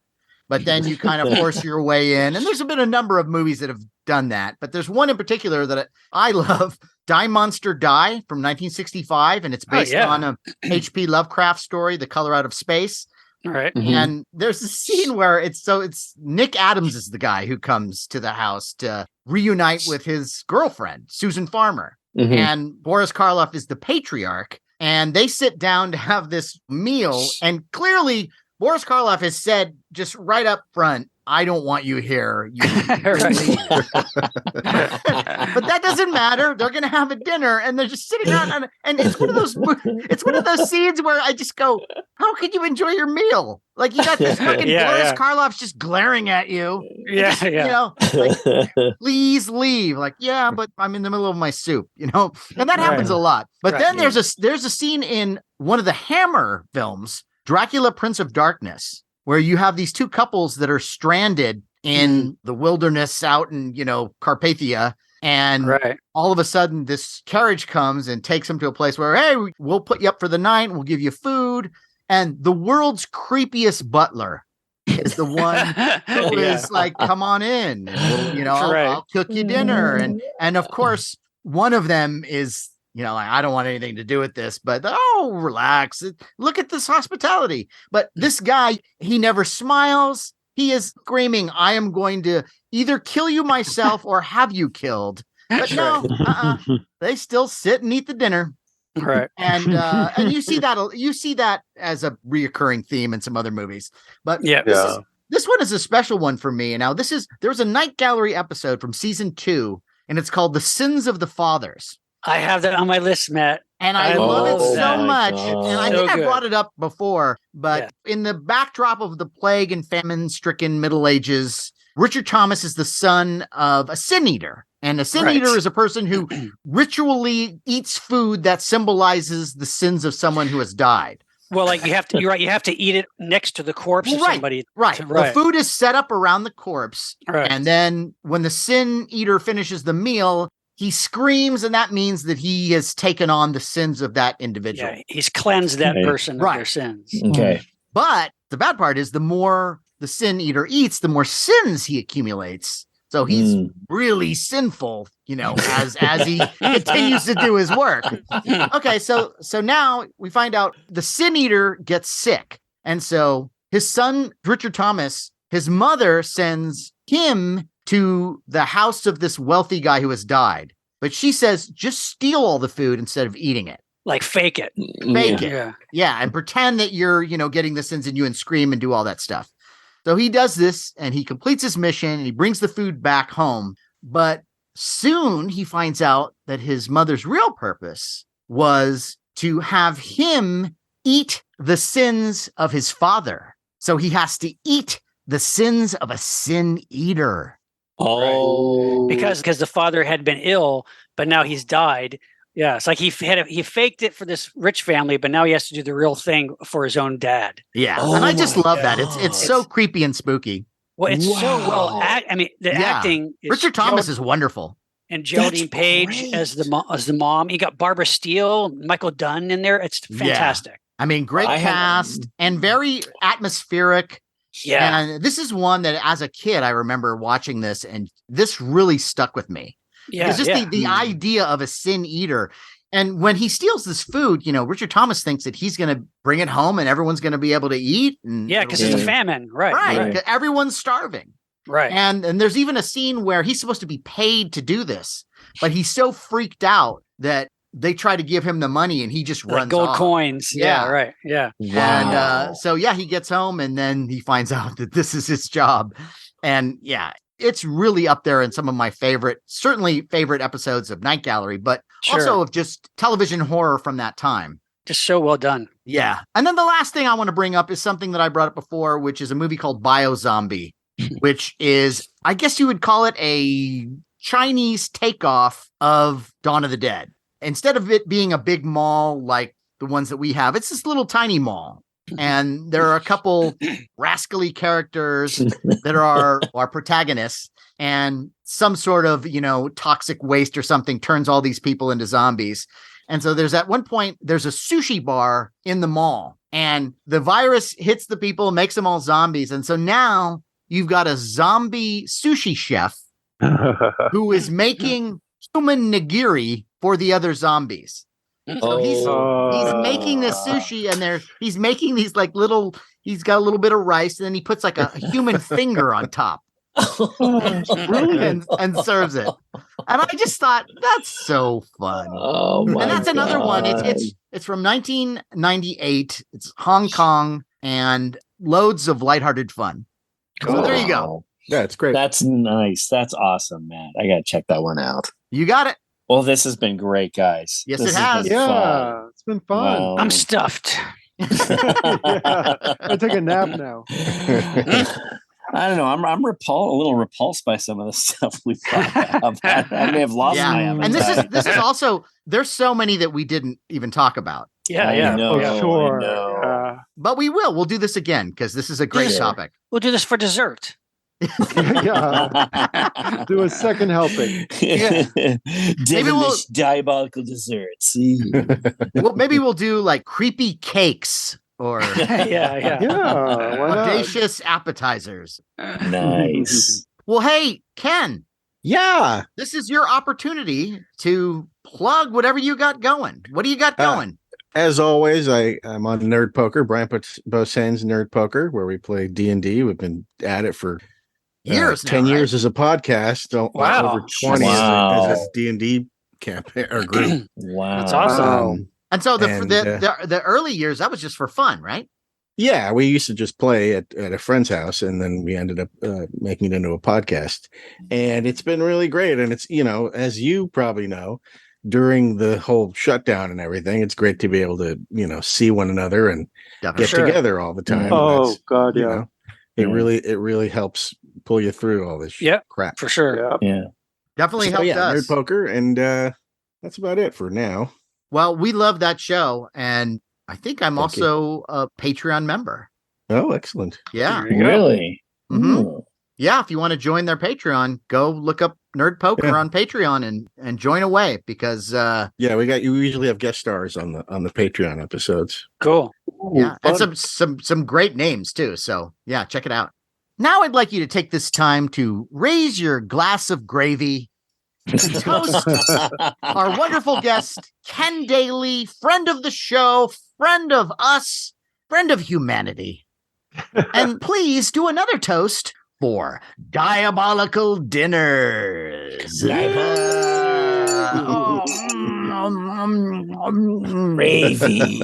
Gravy. So much gravy. Better bring a bucket. Time for a listener shout out. Shout out. Tasty shout out. Gravy shout out. Shout out. Yeah, it's delicious. Oh God, I'm obsessed now. I can't stop thinking about it. That's spaghetti. I've got this thankful Thanksgiving feeling because I'm particularly thankful to Daniel Griffith, Ballyhoo Motion Pictures, and our good friend C. Courtney Joyner. Yes, a prince, because they invited Monster Party to do not one but two more Blu-ray commentaries. That's right. Two from Mill Creek Entertainment. For Mill Creek Entertainment Blu-ray box sets. That's right. How do you like that?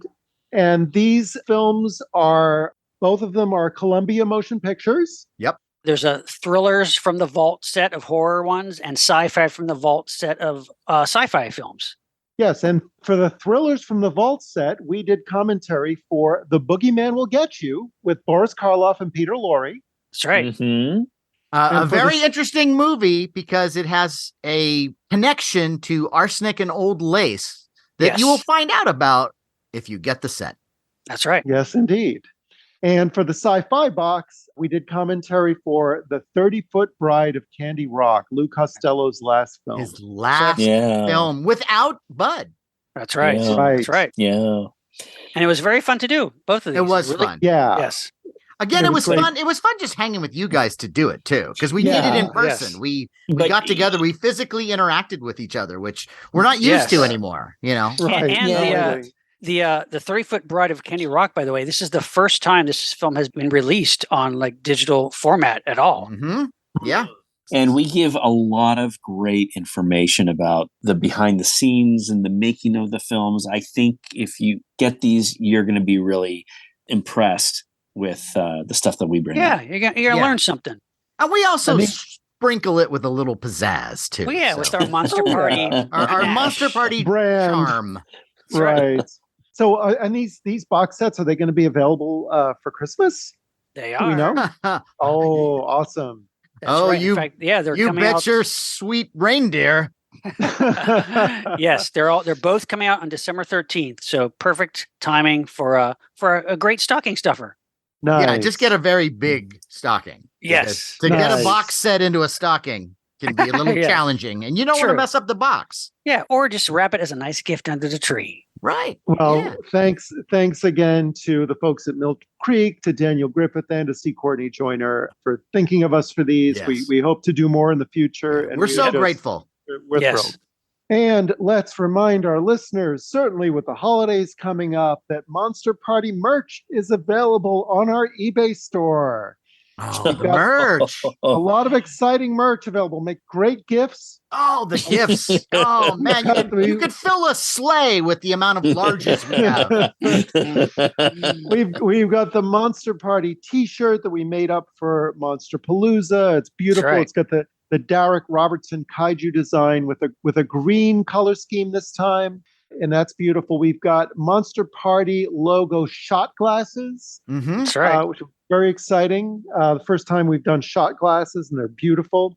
Yes, you can put eggnog in them, but of course you can put gravy. I mean, that goes without saying, really. Oh, yeah. Or a very small amount of spaghetti and sauce. Right. You're trying to lose weight. This is the way to do it. You might not want to microwave them, but you can certainly fill them with those things. The Monster Party legendary cap with many stitches. It does have a considerable amount of stitches. I think we've established that. Yes. The embroidered logo. It's a beautiful cap. But it's a stitch for every Christmas wish. Thanksgiving. Right. And last but not least, the Monster Party PPE cloth mask, which is still useful in many places on this planet. Sad to say, but you still do need to be careful out there. Yeah, you should be careful, but also you have to realize too that this mask, sure, it was intended to be used to keep germs away from you, but it can be used for many different things, right? Sure. Yeah. Yeah, just make sure you remove it when eating turkey. Yes. Well, and see, there's a good use for it right there. It's like, it's Thanksgiving dinner and you don't want to eat too much. And that's your way of telling everyone I am done. The meal has ended. I have put on the Monster Party mask. Or if you're just annoyed by somebody, you want to stop talking to them, just put on the mask. That's also a way of saying, I am done with you. We need to make a bigger one that covers the entire face. Yes. I am checking out. Right. The Monster Party muzzle. Yes. Yes. For dogs. That's good. Or one of those cones, Yeah. Where you don't want the dog to scratch himself or the cone of shame. Yeah. Right. And hey, whatever you order from eBay, if you happen to be a Patreon member, we will throw in free surprise goodies, courtesy of Biff Bang Pow Toys and our friend Jason Lenzi and creature creator extraordinaire Ted Haynes.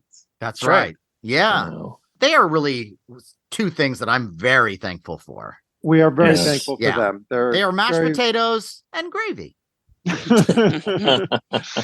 So, this Patreon sounds great, but what is that all about, Matt? What can you tell me about Patreon?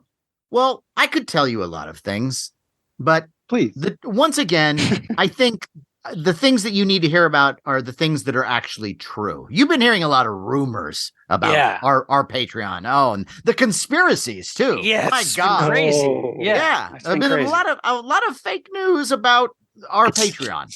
But let me tell you something. It's really quite innocent. In fact, it is this platform where if you join it, you will get access to bonus Monster Party material.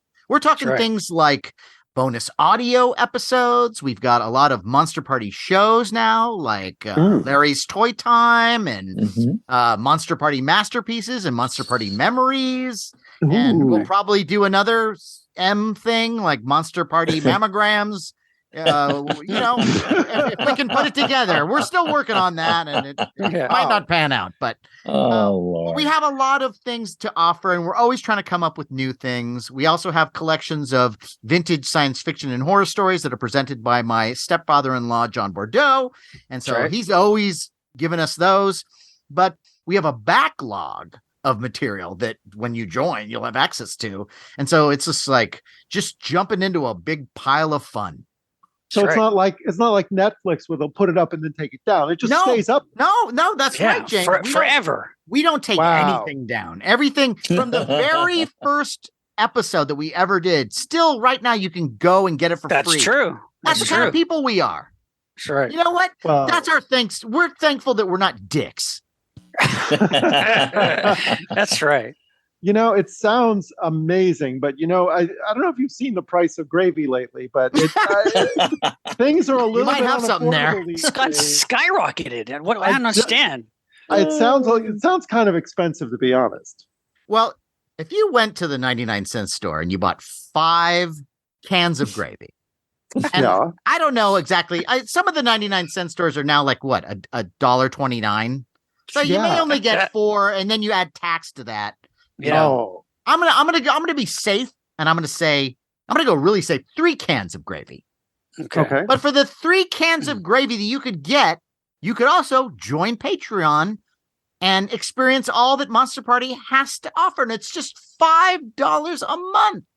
Holy shit, yes. Man! You can't get a wafer thin mint for $5. That's true. Imagine if you ate an entire case of them. Wow. Right. Man. That would have I don't know. That would have been some sort of atomic explosion. But, yeah, for sure. For sure. Well, that's a deal. How does one go about joining this Patreon? All you got to do is you go to patreon.com, you go to Monster Party, you click on the join button, you follow the instructions, and next thing you know, you got the cook, the wife, the thief, and his lover, and a good time. Nice. Awesome. And let's remind our listeners that another thing that we're thankful for is social media. We are on social media. Oh, It's true. Yeah, We it's are so on- good. It's done so much for our world. Yeah. We're on Facebook and YouTube at Monster Party TV. Uh-huh. We are on Twitter at Monster Twitter, Party. you say? Twitter Yeah. and Monster Party HQ, right out of the headlines. Monster Party HQ. Yeah. And we are on the Instagram at also Monster Party HQ. Uh-huh. Yeah. Oh. And hey, we want to hear your thoughts. We want to hear what our listeners have to say. So please, whatever platform you're listening to us on, take a moment, write us a review, let us know your thoughts. We'd love to hear it, and we will read it on the air. That's right. We'll read them, and we'll be thankful for that. Indeed. On that note, I am Matt Weinhold. I'm Shawn Sheridan. I'm Larry Stroth. And I'm James Gonis.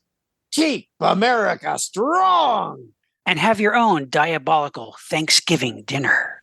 So, anybody got any more gravy references? Nah, No. Yeah, me neither. I'm out.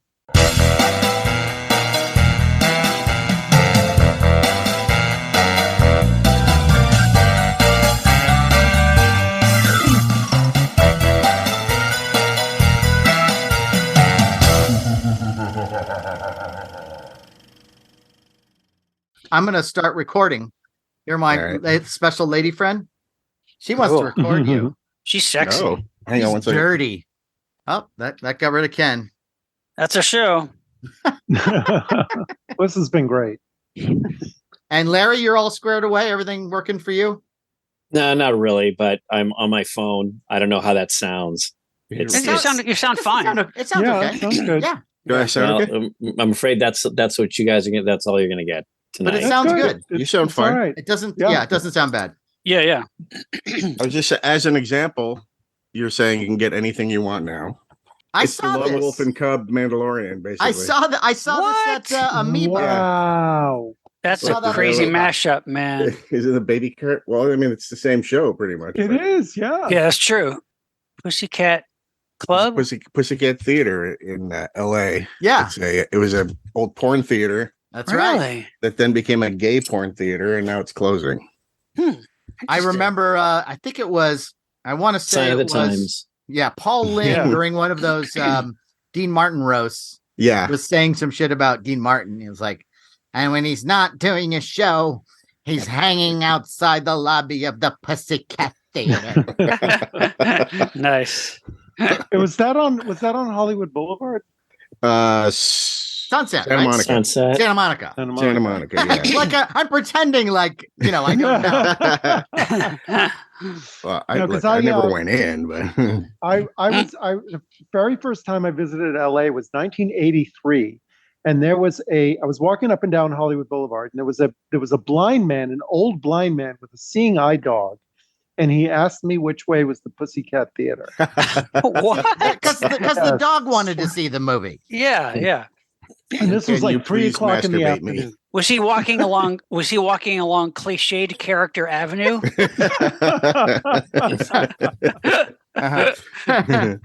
All right, Tippy. I have milk duds on the end of my. Do your thing. He watched for the sound. Yes. Right. Well, this is already starting off in a grand tradition. Sure. Ken, do you know what the topic is? Diabolical dinners. Diabolical dinners. So anything that could be great. So somewhat... this is a dinner and diabolical. This is the stating the obvious part of the show. Okay. All right. Yeah. No. This is the first time I've ever met Ken. So he's got a lot of things to learn about the show. Hi, Ken. Nice to meet you. Hi, Good nice. to meet you. Yes. Hello. Nice. Wait, I'm glad you wore a name tag. So who's going to do Ken's introduction then? I will do his introduction. Ooh. All right. Why? What the fuck is wrong with you today? Because I'm not Larry. I'm not fucking bent out of shape. I think I've known Ken a little bit longer than you. I think Matt usually does Ken's intro because he's been his decades-long friend. Thank you very much. I see. I have a connection with Ken. My intro you guys is going to figure this out. Call me and I'll. No. Ken. No. I know Ken. I felt his heart in my emotional hands and your loins. Beautiful. Yes. I don't know how many times he's rested his head in my lap like we were at a maid cafe in Japan. Ooh. Good Lord. It's a connection. A connection. God bless him. God bless him. He's back. The connection. Oh. That could be your band. Ken Daly and the Connection. Ken and the Connection. That's a good idea, actually. All right. Ken, anything else that you're upset about, Larry? Don't get me started. Oh, don't get me started. So I'm guessing it was like a bad day and you're having happy. No, but happy Thanksgiving, everyone. Thank you. All right. Holy fuck. What the don't give me that. Don't give me that. Oh boy, Ken. You're gonna have fun. We're gonna have a good time. I can tell already. The vibe is so frosty. I need some pre-show questions here. Remember that one that never made it? No. You're mad at Sean, Thanksgiving? It's very Thanksgiving-y, isn't it, Sean? Isn't it? It's giving. There's a lot of love and tenderness. Did you finally read about what happened to the Indians or something, or the Native Americans that you're now you're upset? I didn't even want to go there. Thanks for your land. You've had it up to here with what's been happening, right? With Thanksgiving. But I don't even want. Let's get moving here. I'm so confused. I don't know what is wrong with you, but let's apply it to our show. It's great to see everybody. It is great. It is great to see everyone. Yes, it's great to see you, Ken. Ken, how are you feeling? Ken has been suffering from a little bit of the COVID. I have COVID right now. Seriously? COVID. Oh, really? Yeah. Really? Oh, yeah. All right. So, Ken, did you get your vaccinations though? Yeah, absolutely. I think I had 5 boosters. Nice. But you see, the good thing is you're not in the hospital though. Oh no, I'm perfectly fine. I got sleepy one day. Yeah, that's it. Okay. Wow, that's cool. That's literally it. Wow, that's great. Hopefully she doesn't get it. Yeah. But the lesson we can learn here is, look, you get the vaccination, you might pick up COVID, but it'll keep you out of the hospital. I don't know what the government's putting in that stuff. They're putting some 5G chips in me. Gravy. They're putting gravy in it. Something. Really? Gravy. I'm going to get several then. Because I have an issue about gravy. Hey, you know what, Larry? I think I bet you I know what your issue is, and I agree. I know what it is. I was recalling a recent Thanksgiving dinner, COVID. And when you have guests come over, hey, why don't you come over to my place to Thanksgiving? Oh, that's very nice. That's great, and they have turkey and stuffing and stuff.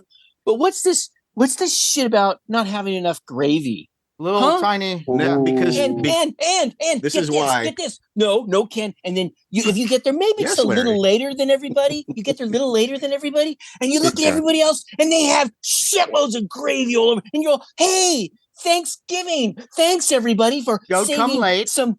Here's the problem. Bring with your own Thanksgiving. gravy. Here's the gravy issue. Everybody wants to make gravy from the drippings. Right. And you can make gravy for everybody if you don't make them just from the drippings of your turkey.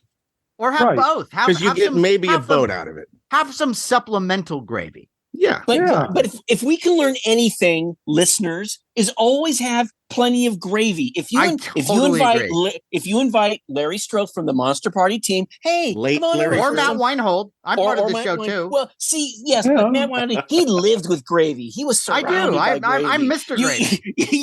I'm sitting in gravy right now. I call it gravy, but well. You have admitted it. You had all kinds of gravy things in your life. I didn't. I never admitted that. Yes, you did. No, I said I never had enough. I said I agreed with you that I didn't have enough either. You're a filthy gravy hoarder. Why are you a gravy liar? You always drink all the gravy before anybody gets I'm a big fucking gravy guzzler. And so it's like, look, people, just make sure you have enough gravy for everybody. And, absolutely right. You're absolutely right. I agree. I totally agree with you. Why are you mad? I agree with you. But this year's Thanksgiving hasn't happened yet. So is this something you're recalling that is getting you angry? Yeah, no. Larry? Today he woke up and then he went through his Thanksgiving journal and went like 1985. Not enough gravy again. Well, Sean, although Thanksgiving hasn't happened yet, it's just around the corner. It's just right there. Have you already started cooking? I'm going to be a guest at some places, so don't brag. Tell them to make sure they have enough gravy. Yeah, bring your own gravy. Bring your own gravy. Oh, there you go. Bring your own gravy. I think Matt, that's what I'm going to have to do. That's a great idea. I'm going to bring a vat of gravy. Hey, guess what? I brought some extra gravy for everybody. In case we run out of gravy, and then who's going to say no to that? Thank you. Yes. What a generous and lovely gesture. Yes. Instead of bottles of wine, bring gravy, a vat of gravy. All right. I love it. I totally agree. Okay. I think. Well, that's our show. So I think everybody else can leave. Larry and I are going to talk about gravy. Okay. We could go on and on. And then we did. Okay. I just have to. I've got I've got a power issue. I've got to plug into a different plug. Give me 1 second. Knew it. Sorry. Shit. No, you don't have enough gravy. Show's over. You don't have enough power. Let's cut him some slack. I had some tech issues. So look, we live in a complicated time. We've got all these Zoom things. And are you guys on your phones? Are you on your phone, Larry? I am. He is, because he had a technical problem. Mm-hmm. Yeah. It sounds fine. It sounds fine. You're just vertical. Yeah. Yeah. I don't like it. I hate it. Widescreen. I like widescreen. I don't like this. And you're also, your image is probably so tiny of yourself. I am. And you look great, though. I prefer to have myself much larger. Yeah, me too. Well, although on the flip prefer side, to have yourself much larger. No, what's funny, Ken? So Ken, I had a physical today, and okay. So Speaking look, I've got some COVID weight, dude. I got some COVID weight. I need to lose a little of this weight. I'm just a little chunky. About it. I got COVID everything. So, including COVID. But you're COVID alive, so that's the important thing. I'm a little, as we would say, I'm a little thicker around the edges here. Dude, I'm turning into William Gaines over here. I see it. Right? So it's coming along nicely. So, Ken, what we need to do is we need to take that extra effort to not eat that third cheeseburger and, try to walk every once in a while. What? I know. Wow, who's that? The new Larry Strothe. Wait a minute. This is my exercise. I'm doing it right now. Yeah. Yeah. Go for the half vat of sausage gravy at Hooters. Oh, there's that gravy again. See, you're so cruel. See, now I have that. Now you're cool or cruel. No, he loves Hooters. No, the first time I worked, never been. I got this position at Playboy working with Larry and the other Larry Crandis. And Larry and the two Larrys, Larry and Daryl, took like, where are we going to eat? There's got to be, these guys know the local places, and they drove out of their way to take me to Hooters for the food. Isn't that fun? That was fun. And I did have fun, but like, it's fun. Is the food good? No, yes, it was what tater tots. Horrible. You didn't like those tater tots? No, I just want to say for They all have tater tots? the Hooters out there. Nobody that makes you them have anymore. wonderful tater tots. Right. But tater tot, you can look, the ones that you buy in the supermarket, you can make to be delicious. See, we had this conversation before, and Sean claimed that, anyone can make tater tots. And it's like, no, That's not true. everyone can. Not everyone can. A good tater tot, a Well, good crispy if you follow the tater instructions, you have to put it in the oven, get it a little crispy. I use an air fryer. Air fryer. Oh. A very good friend of mine gave me an air fryer, and I live by it. I love the air fryer. That was Ken Daly's gift. Yeah, it works really well. And it's Get so out. good. Yes. Really? Air You don't have an air fryers fryer, are the Larry? shit. Absolutely 100% recommend one. Yes. Because here's the thing, it'll reduce fat. Yes. Oh. Uh-huh. Everything drips off. Yes. And it makes everything deliciously crispy and wonderful. That's right. Wow. So I guess on our holiday gift guide, the air fryer. There you go. Absolutely. Good idea. Absolutely. Oh, The Santa shaped one. Okay. So why don't we start this? Sure, why not? Okay. Here we go. So Is everyone here? Everyone's here, right? Yeah. I'm here. Plugged in again. Thank you. I didn't see Sean. Oh, okay. Electrical Sean's issues, over there. but, yeah. So we're all Jerry good? Anderson show. I think we're good. Yeah. No, it's my Star Trek. Oh, I see that. Bro. But the headset Star and Trek, everything bro. makes it very Yeah. maybe Operation Annihilate. I could see it being a little very if you didn't know Gary it- 7. Yeah. Right. If you didn't know though that it was Star Trek, it could be Thunderbirds. True. Okay. All right. It's not geriatric. It's Jerry Anderson. Geriatric. Keep them coming, James. Come on, we shouldn't do old guy jokes. I mean, that's just But we're old guys. Yeah. Wow. Speak So for yourself. once again, the joke sheriff comes in and Okay. lays down the law. Larry, every joke I do is an old guy joke at this point. Okay. Yeah. Is there a difference between an old guy joke and a dad joke, or is that the same thing? The same freaking thing. All right. Well, I don't know. No, a joke about an old person is an old person. An old Oh, joke. okay. Yeah. Whereas a joke like, well, James, it's a series of puns. Puns Yes. are typically Dad jokes. that or Shaggy Dog. What about blind porn lovers? What kind of joke is that? Diabolical dinner. Oh, Mhm.